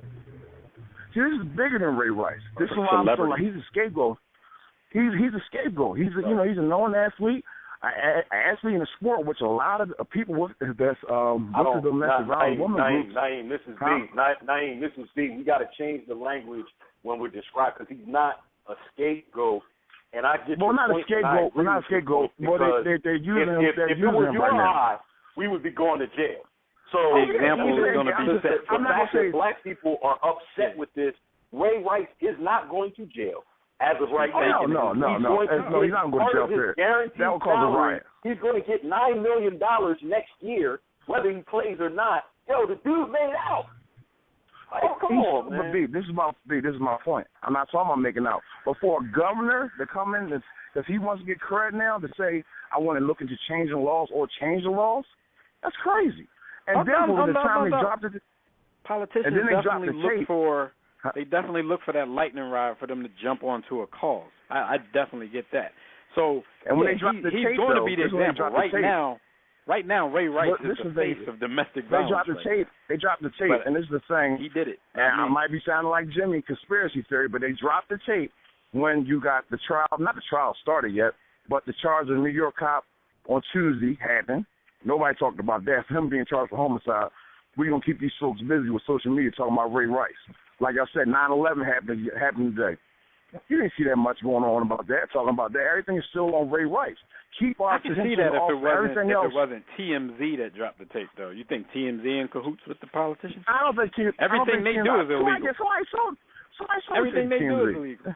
But here's my point. I hear everything you're saying, and you know I'm a conspiracy theorist to the heart.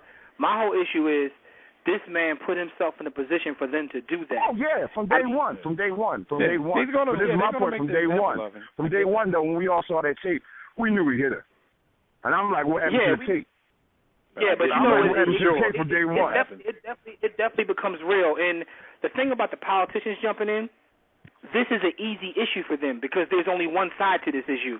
So there's really no kind of no backlash. I saw all kinds of congressmen and senators and city council people all jumping in to talk about this situation because think about it. This is a hot button topic.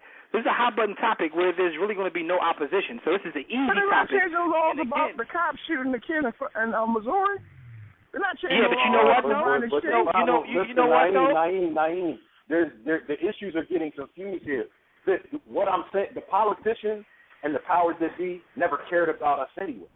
So all this is an opportunity for them. So we can't be surprised at what they're doing. But this is my point, though. This is my point. It's being allowed. We shouldn't be focused on it. We shouldn't be focused on this. If we wouldn't, we're so quick to hang each other.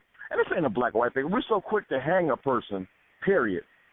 Especially in our race. But we're so quick to hang each other that we're forgetting about the other stuff that's going on. And that's what they're doing with us on social media. No, I mean, to some extent, I understand where you're coming from with that. But you know what, though? That's also not true because people like to throw that around, but stuff is still going on in Ferguson to this day. There's still protests. I saw a bunch of students in Jersey yesterday laying the road in protest. People like to say, well, no one cares about Chicago. That's not true either. There's protests every day in Chicago. There's protests in Philadelphia every day in terms of what's going on with the school. But the fact of the matter is because the media doesn't cover it, because the media doesn't cover it, we think nothing's going on. There's things going on and people do care. The fact of the matter is it's about what's being covered. You can't let the media dictate to you what you care about at the moment. If you still care about something, then it doesn't matter that everybody's covering Ray Rice. But see, this is my thing I'm getting at. It's like they're not there's dictating. A lot of people who are paying Ray Rice any mind right now. And you know what? Another thing I was like, damn, you got to go through this again. Huh. And my whole thing is this is a black woman, so that bothered me even more because I hold black women in high regard. And y'all can at me. I'm going to leave y'all. But, we got 8 million calls, I'm going to leave y'all on this note. Now, this is we got to go. I heard the radio. I'm going to go. We just talking about Jay-Z and Solange thing. Why was everybody talking about, we was all worried about what happened between them instead of being like, why is this woman hitting this man? Why is she being charged? Somebody said he was a gentleman because he died. She was out of line, but we all know, man, it's like that's a different threat level, man. Everybody keep talking about that and want to make that comparison. What's Jay-Z really threatening? Comparison? No, when the radio got to wanted to just grip her up, she just would have been gripped and confined. I don't know, man. It's just difficult to make that comparison. I guess being a man, because I'm like, I'm looking at. Hey, thanks for the call, though, Naeem. Yeah, because I'm looking at the threat level. Be Austin, like, come on, man. It's just not that serious. All of these dudes trying to box. Listen, the funny thing about men is all of these dudes, if it's us and we're in a room and we talking ish and Bears is involved, or we out on the basketball court, or we on the soccer field, the football field, wherever we are doing our thing, and it becomes a physical altercation. I got to whoop his ass, he got to whoop my ass. Then it's no problem. But now when a woman is charging us, all of a sudden we care about the fairness of the situation. Listen, man, I'm 6'1" and 250. God bless every woman out there. Lord knows you guys are stronger than men in a lot of ways, but there ain't no woman that's walking this earth, in my estimation, that's making me shook in a physical confrontation and altercation. Yeah, where you think you're that threatened. Like you're getting gripped up. You're just getting gripped up. There's no, like I'm not hitting you, I'm not striking you, and I'm not that worried. It's like now these dudes want to play, again, it comes that we want to play a victim role on something that the threat level isn't the same. Like, come on, man. No, but you know what, B. Austin, the one thing that we disagree on, I don't think that it's just African Americans. I've talked to some white men that are just as appalled. I mean, maybe it's a male chauvinist thing. Who knows? But at the end of the day, my whole thing is, again, I'm not judging Ray Rice. I hope he gets help, but I'm judging what I saw on that tape, and I just think it's Jimmy, it's not that we disagree. I agree with you, but I know the trauma and pathologies in my community, so I see this impacting us differently than it impacts them, even if we have the same feeling. Because remember, we're all humans first. where men or women second before we ever get to ethnicity and race. So, sure, men feel the same way, and there's the same level of shenanigans on both sides, whether it's white or black, but the white community faces different levels of problems than the black community. So this has a different impact on us. Well, I mean, I guess listeners upon all I'm saying is, and I understand. Yeah, let's get to the phone lines. We ain't got to go through this. We can talk off air. Let's get to the phone lines because we got a gang of people that. Let's go to Jonathan out in the D.C. area, Maryland. John, what's up, man? Hey, what's up, War Room family? It's crazy. What's up, man? We got to take everybody's thoughts quickly. It's a week. I'll be real quick. I mean, obviously, Ray Rice is a hot topic. By the way, someone says 6'1", 250. I doubt a woman would handle me. I guess you never met China. China can get it, too. Yeah, China will go down the same way any other woman would go down. That's true. Especially from I call my man Ray Rice, evidently. He'll handle that. Just to jump in on that, and then I guess I will be done with it. You guys all made some great points. Alcohol was involved, obviously. It is sad, again, that there's someone said something about the racist coverage, I think. And I do think there's a little bit of a double standard for African Americans, especially with money. Always. When you that's get not going in trouble anywhere. with law. That's not going anywhere. New. And Ray Rice should have used his mind. Some people, once somebody just say, he needs help, well, he's already been getting help, which no one's talking about either. He's been getting help since the incident, according to what I'm understanding here. Now, was that all to the side? You guys all made great points. Let's get to the fact of Roger Goodell and the NFL office and the Ravens to some degree. Who messed up? Because now it looks like there's a cover-up. Roger Goodell comes on national TV on Tuesday. He states no one in the NFL management side knew about this incident, at least the situation of a video or it was or whatever at that point. And then everyone when they saw the video, everything went outrage. I call BS because obviously, Ray Rice had told him in June when they had their meeting that yes, he did hit his wife, and he didn't hide anything back. And also, there's the reports that someone from the NFL, a female executive, by the way, viewed the video in April of this year and has said the word this was recorded. Yes, and said, "Oh my God, this is terrible." Yeah. So I'm sure she discussed this with Mr. Goodell. So my whole thing is that can this cause Roger to possibly lose his job or have to ask to be resigned? Now keep this in mind. I hope not. Roger Goodell, I hope it doesn't.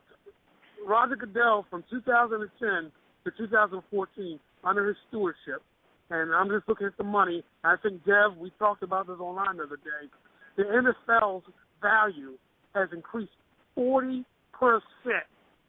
in 4 years. Exactly, which is why he can't lose his job. He's well, doing no, a hell of a job. He can. If I'm an owner, that's why the owners don't want this to be, because that's why they're doing the investigation now, and they're hoping to God that the investigation doesn't come up with anything incriminating to him, because of course they want him there because he's great for their bottom line.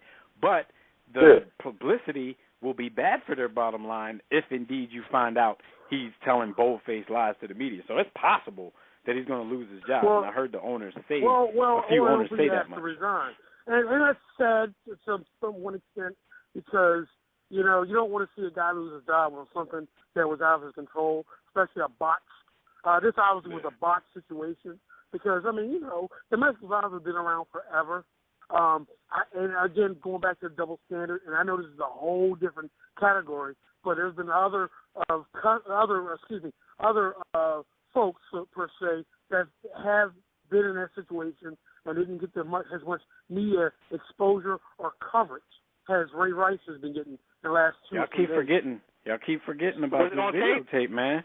When in the age of social media, when every single person with a computer or a phone or a tablet or a television can see this video, it's different for a company's bottom line.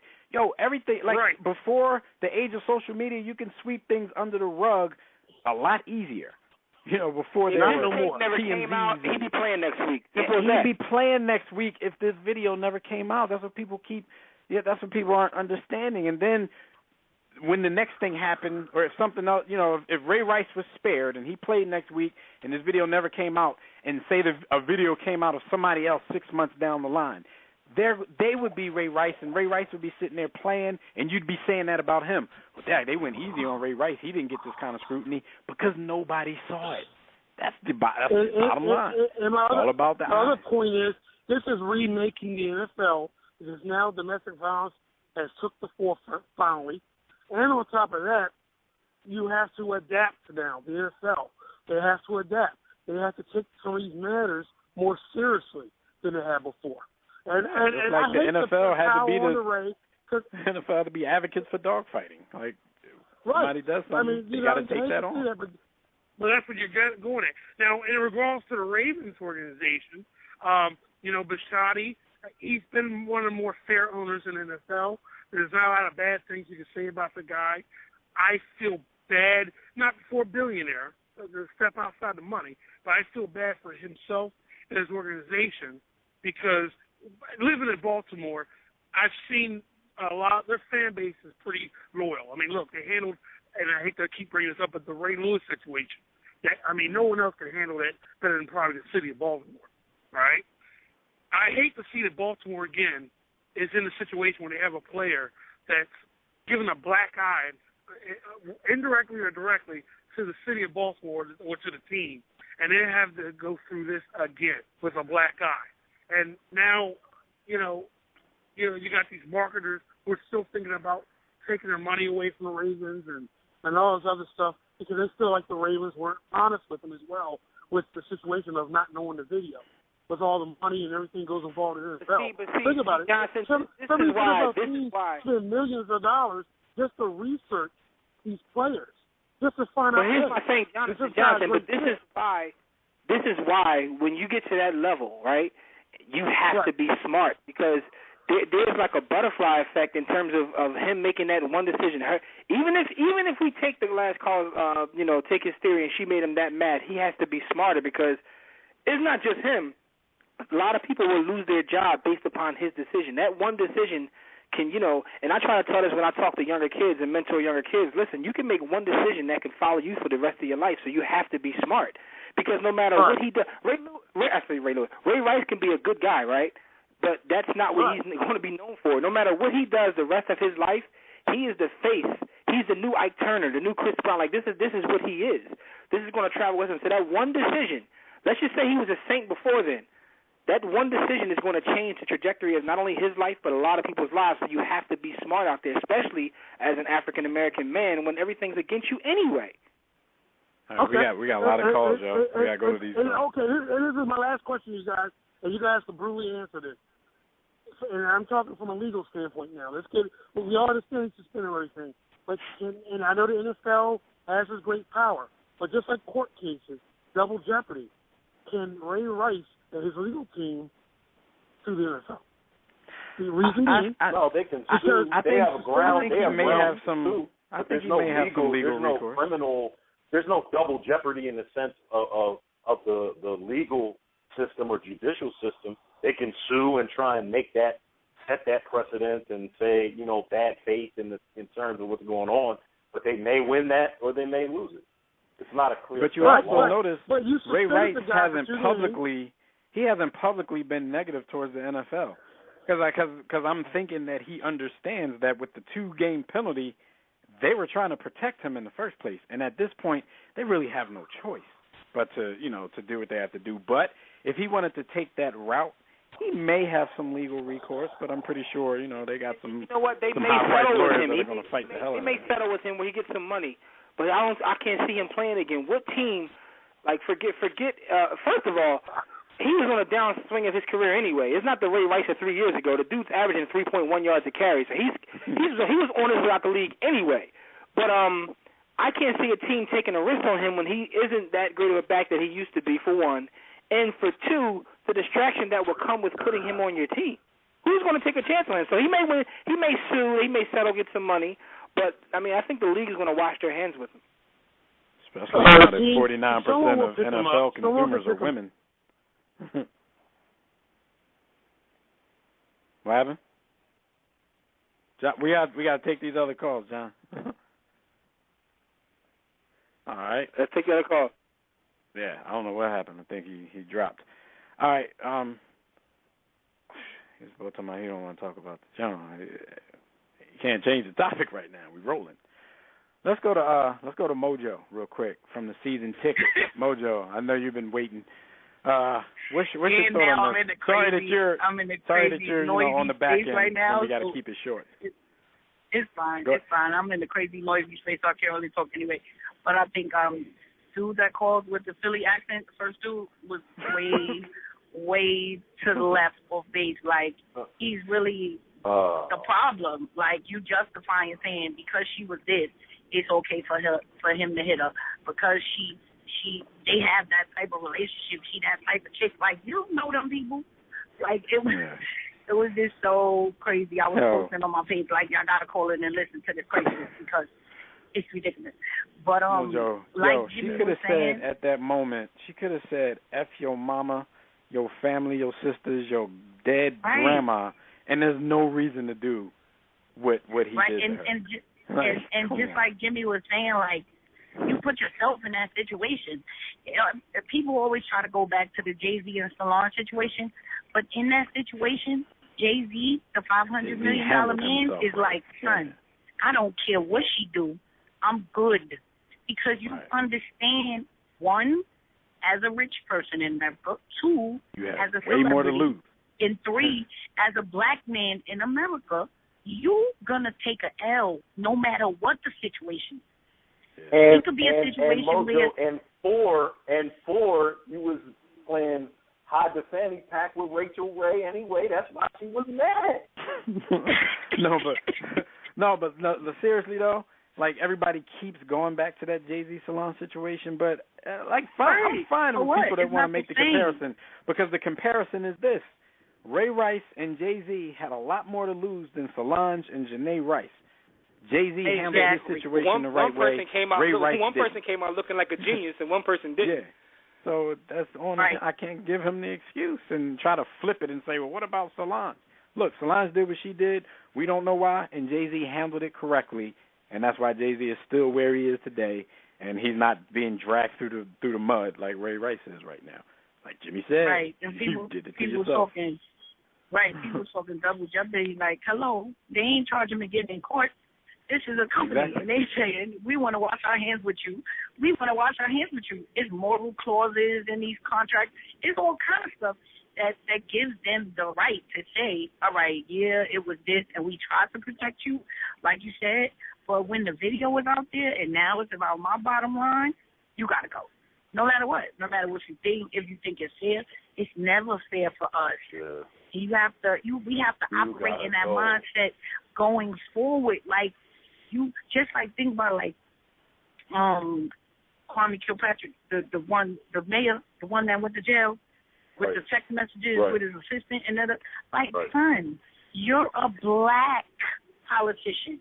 Please don't think you could do what they could do, and it's because they watching you with a larger, you know what I'm saying, magnifying glass, and it's going to be 3-4 times worse for you in this place where we call America. It just is, and you have to operate in that way all the time, or you're going to take an L. I personally feel like y'all said, who going to take a chance on him?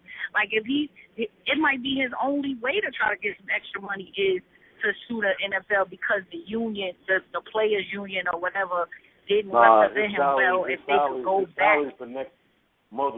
His salary for next season is guaranteed, and I believe that it's a portion of $9 million, up to $9 million from order. But he's going to make a nice little chunk of change next year. So hopefully he'll be all right. So I'm saying his best bet is to just leave it, let it ride. If somebody decides they want to, like you said, he on the downside of his career. He's not the Ray Rice of 2 years ago.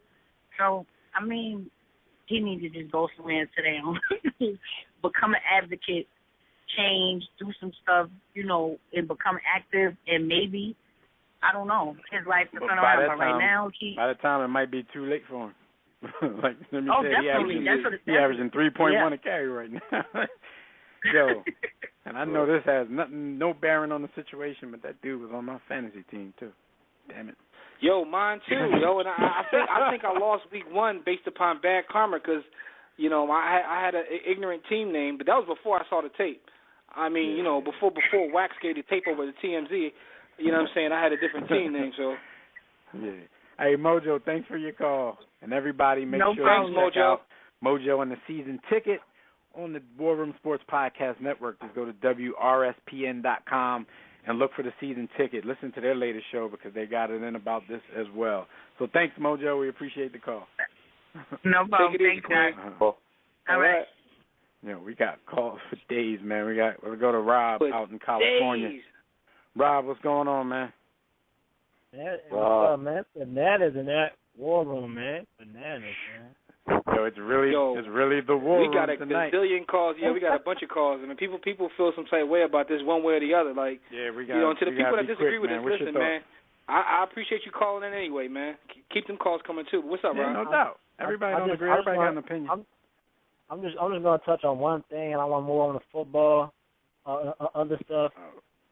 With Jamil Hill, ESPN, what she wrote, she says, I honestly want to know why are some black men so determined not to protect and support us?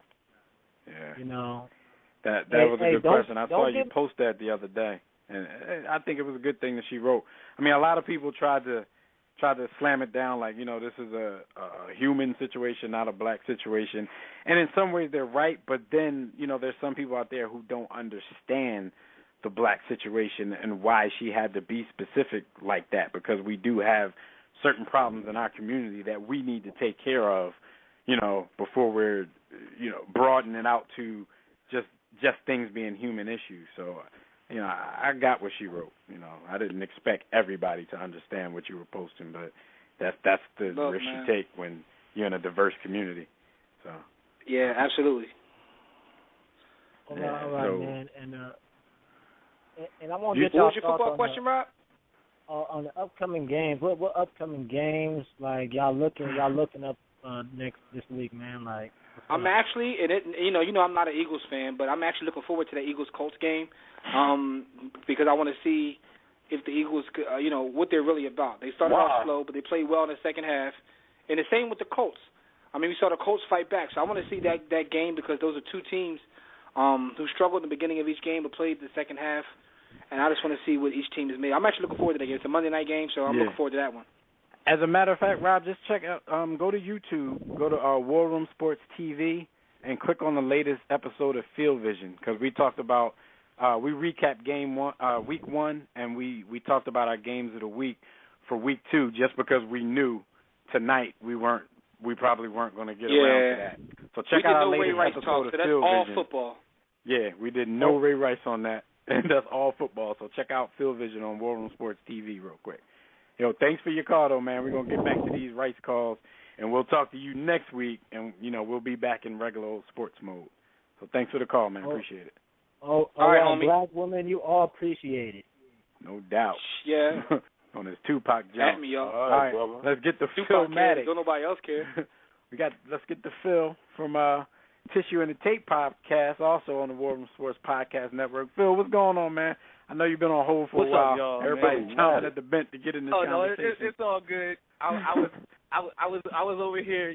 Yo, what's up with your man, yo? Like, I was listening to it and like him really trying to matlock the situation to make Ray Rice seem like it was just like he gave her a high five, and I'm just like, hey man, crazy. The black woman, in his estimation, the black woman is a savage. Listen, man, I don't mind when people disagree. I don't mind when people disagree with me. At the end of the day, we all have an opinion. I just personally just don't see it. That's true too. Like I've always given Al props for speaking his mind. Like he's not afraid to speak his mind. I'm gonna tell you why I give Al props. I'm gonna tell you he's got something to say, and it's not like in line with what a lot of other people think, he's still gonna say it. So. But hold on, B. Austin. Hold on. I give him credit for this, B. Austin, because there were a lot of dudes that said, I'm going to call up and I'm going to say this. I mean, it's some dudes that was like, you know, it was dudes online talking about, I hit women. I mean, you got to put them in line. And I'm like, all right, well, just call up. None of them called up. I mean, he disagreed with us, but he had the gonads to call up, so salute him for that. So, but anyway. Yo, people have said that, man. Like, real talk. People said that. But like, they hit me with the Sean Connery too. People say anything on a computer. The Sean Connerys of the world. But they hit me with Sean Connery. The thing is that's crazy. There's three parts to this.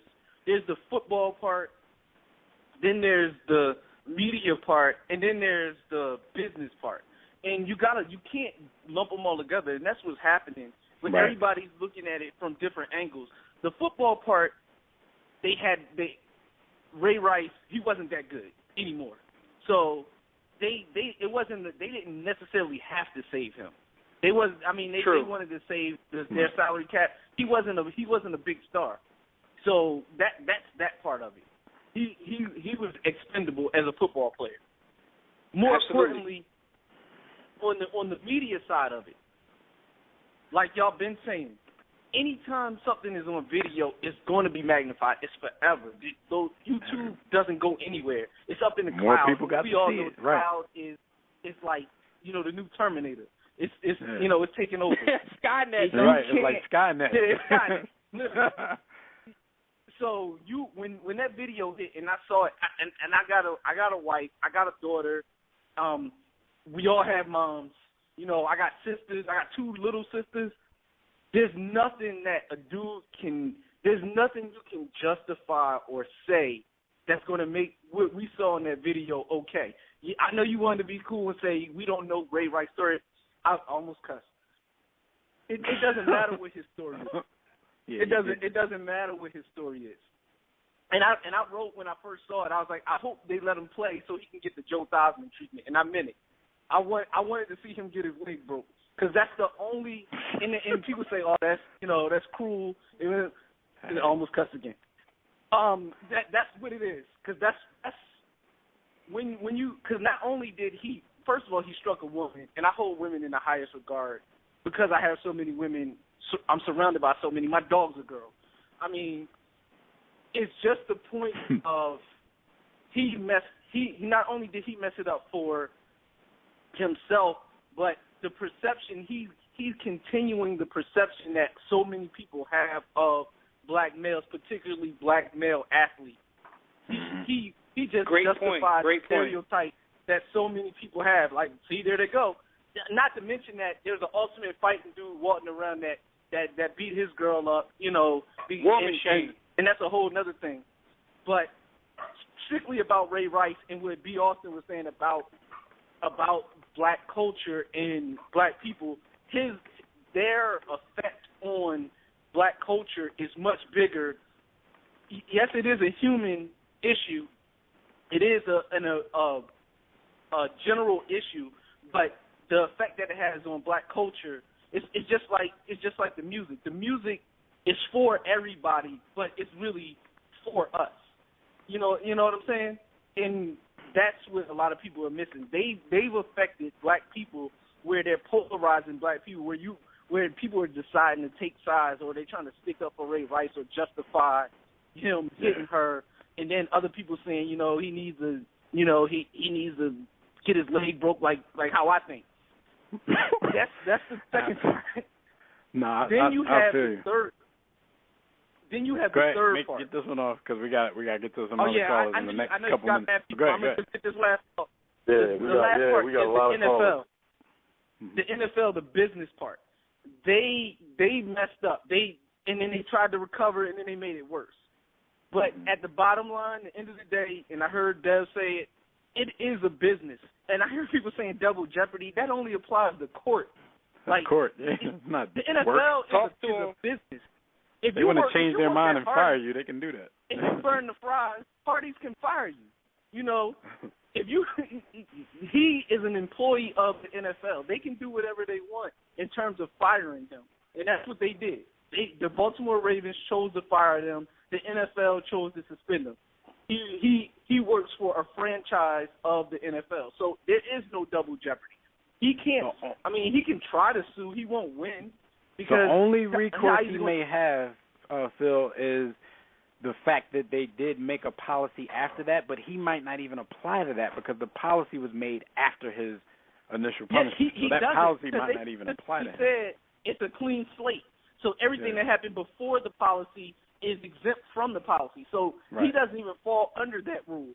So he can't go to that and say, hey, well, what about, you know, the get two in your and Phil, I just want to say one thing. The bottom line is, when y'all out there doing whatever it is y'all do, man, stop getting caught on tape. I just saw now that the whole situation with Danny Ferry, somehow out of the blue, a year later, the audio just dropped. They found the audio of it, so Danny Ferry's probably the next one to get hung.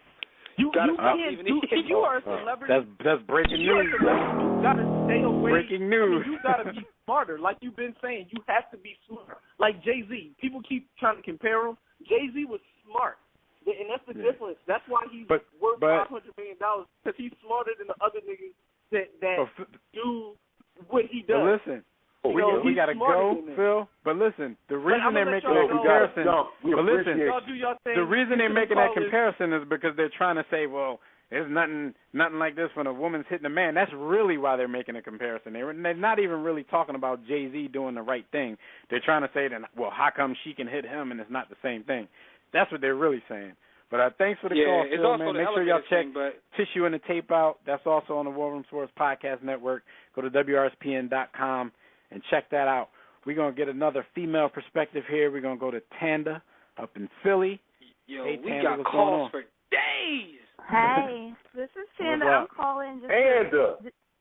Hello. What you got to say about Ray Rice and the whole situation, man? I know you've been itching. You've been waiting to get your paws all over the issue. Yeah, this is ridiculous. We all know it's crazy that the NFL swept it under the rug. We know that it's ridiculous that he hit a woman that she's not physically matched to defend herself. But the perspective that I wanted to bring to light is the perspective of a mother. Now, I monitor what my son watches on television. He's not watching TMZ. He's not on Facebook. He's not on social media. He doesn't see any of this. But what he does do, he's a very impressionable young child. He waits for his Sports Illustrated magazine to come every week. And this week, the cover of it says the Ray Rice video. And I had to explain to him about domestic violence. I had to have this conversation with him why it's not nice to hit girls. Why he knew exactly who Ray Rice was. He played for the Baltimore Ravens, Mommy. He was one of the best. I had to have this conversation with him of why you should never hit a woman, a daughter, a mother, a sister of someone, period. And him just being who he is, and I'm raising a little young black athlete, and this is what he sees, and his mother has to explain to him, it kind of broke my heart a little bit, because he's looking at the cover looking for a sports shot, some kind of, football shot, some kind of basketball shot. But what he sees is Ray Rice walking in the elevator behind a woman that he's about to spit on and sucker punch. See, Tanda, that's another component of this whole story that the people who are trying to make halfway defenses of him, this is another component that they're not thinking about. You know what I'm saying? There are young, impressionable minds watching this, and now parents have to, have conversations that they may not have been ready to have yet. And at the same time, I don't know. It's just messy. Yeah, it's whole thing that's a great point and a great perspective, because now doing sports, and I think I'm sure we talked to I'm sure that you share the perspective as a father. That's all we think about. That's all we think. Like, what is my son going to see, or what's my daughter going to see? Like, that's definitely. This is Jimmy, by the way. That's definitely an interesting perspective, and it also made me think. Like when I was a kid, the way I learned about a lot of things in life was through sports. So it's a gift and a curse. Like I learned a lot about racism by watching the Phillies back in the day, because they were the most racist team. That's a whole other story. But I learned a lot about a lot of things in life. Yeah. We're about to go though. So thank you for your call. We appreciate it. Thanks for the call. Do your thing. Thank you. You already know. Hey, let's get to one more. We got to get to Tobias. Tobias, you literally have 30 seconds, man. What's going on? Sorry we got to you last. There's a whole lot of other people behind you, but all right, cool. Let's get this out of the way. Roll Tide, let's get out of the way. All right, cool. Let's go ahead and peek game on this. First, why no one ever says no one should lay their hands on anybody? Violence is violence in my book. We should glorify when women hit men, and we should not demonize men. Because I tell you this right now, ladies don't hit men. Scalawags hit men. But let's peek game on this real quick. The National Organization of Women don't care about you black women, including you, Jamel Hill. Black men have protected black women domestic violence for years. We all know black men who gone to jail for protecting the black woman because you said her old man hit her. We all know that. It just don't get plastered in the media. And I'll say this real quick. What a National Organization of Women when Marlene Pinnock, that 51-year-old grandmother in L.A. who got getting beat MMA style by that cop on the freeway, that black woman got drugged out of her house naked in New York and got beaten on. In New York. Where were they at? And I'm done. All right, thanks for your call, Tobias, man. We'll talk to you next week. Bye. Damn Tide. He stole my closing argument. That's what I was going to bring up. But shout out to you, Tobias. Yo, Tobias came on like, I'm going to tell you how I'm at. Get out of here, man. All right, yo, he broke it down real quick, man. You know, we know racism exists. You got to get out of here. Yo, let's get out of here, though, man. Yo, thanks for everybody that called in. For those we couldn't get to, we apologize, yo. You know, it's a crazy show today, man. Special thanks to Fred Perdue for talking his talk, you know, college football. Don't forget, catch us here next week, back on our sports grind. You know, as we always do, Facebook, Twitter, at War Room Sports. We're going to recap week 2 next week, but make sure you Facebook, Twitter, at War Room Sports, WRSPN for the podcast network, WRSPN.com, WarRoomSportsTV.com for the video content. As we always say, don't accept mediocrity. Be steadfast in the war against ignorance. We'll see you chumps on top. Love you, ladies.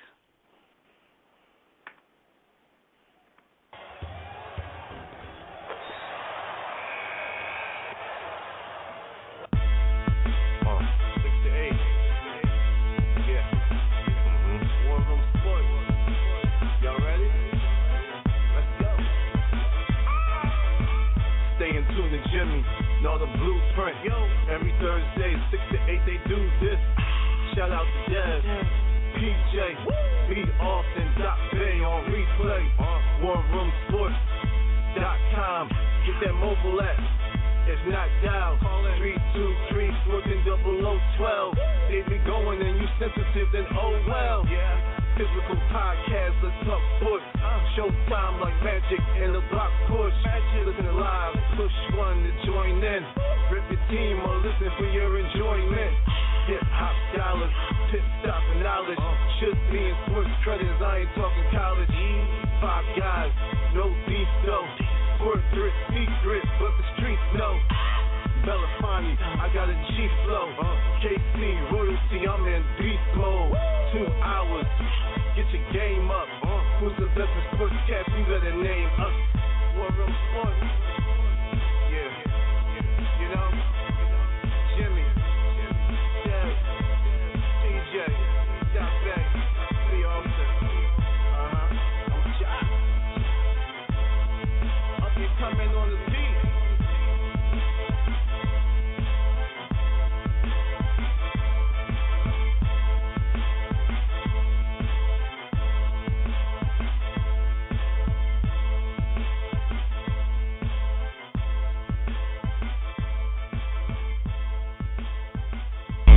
War Room Sports, www.warroomsports.com.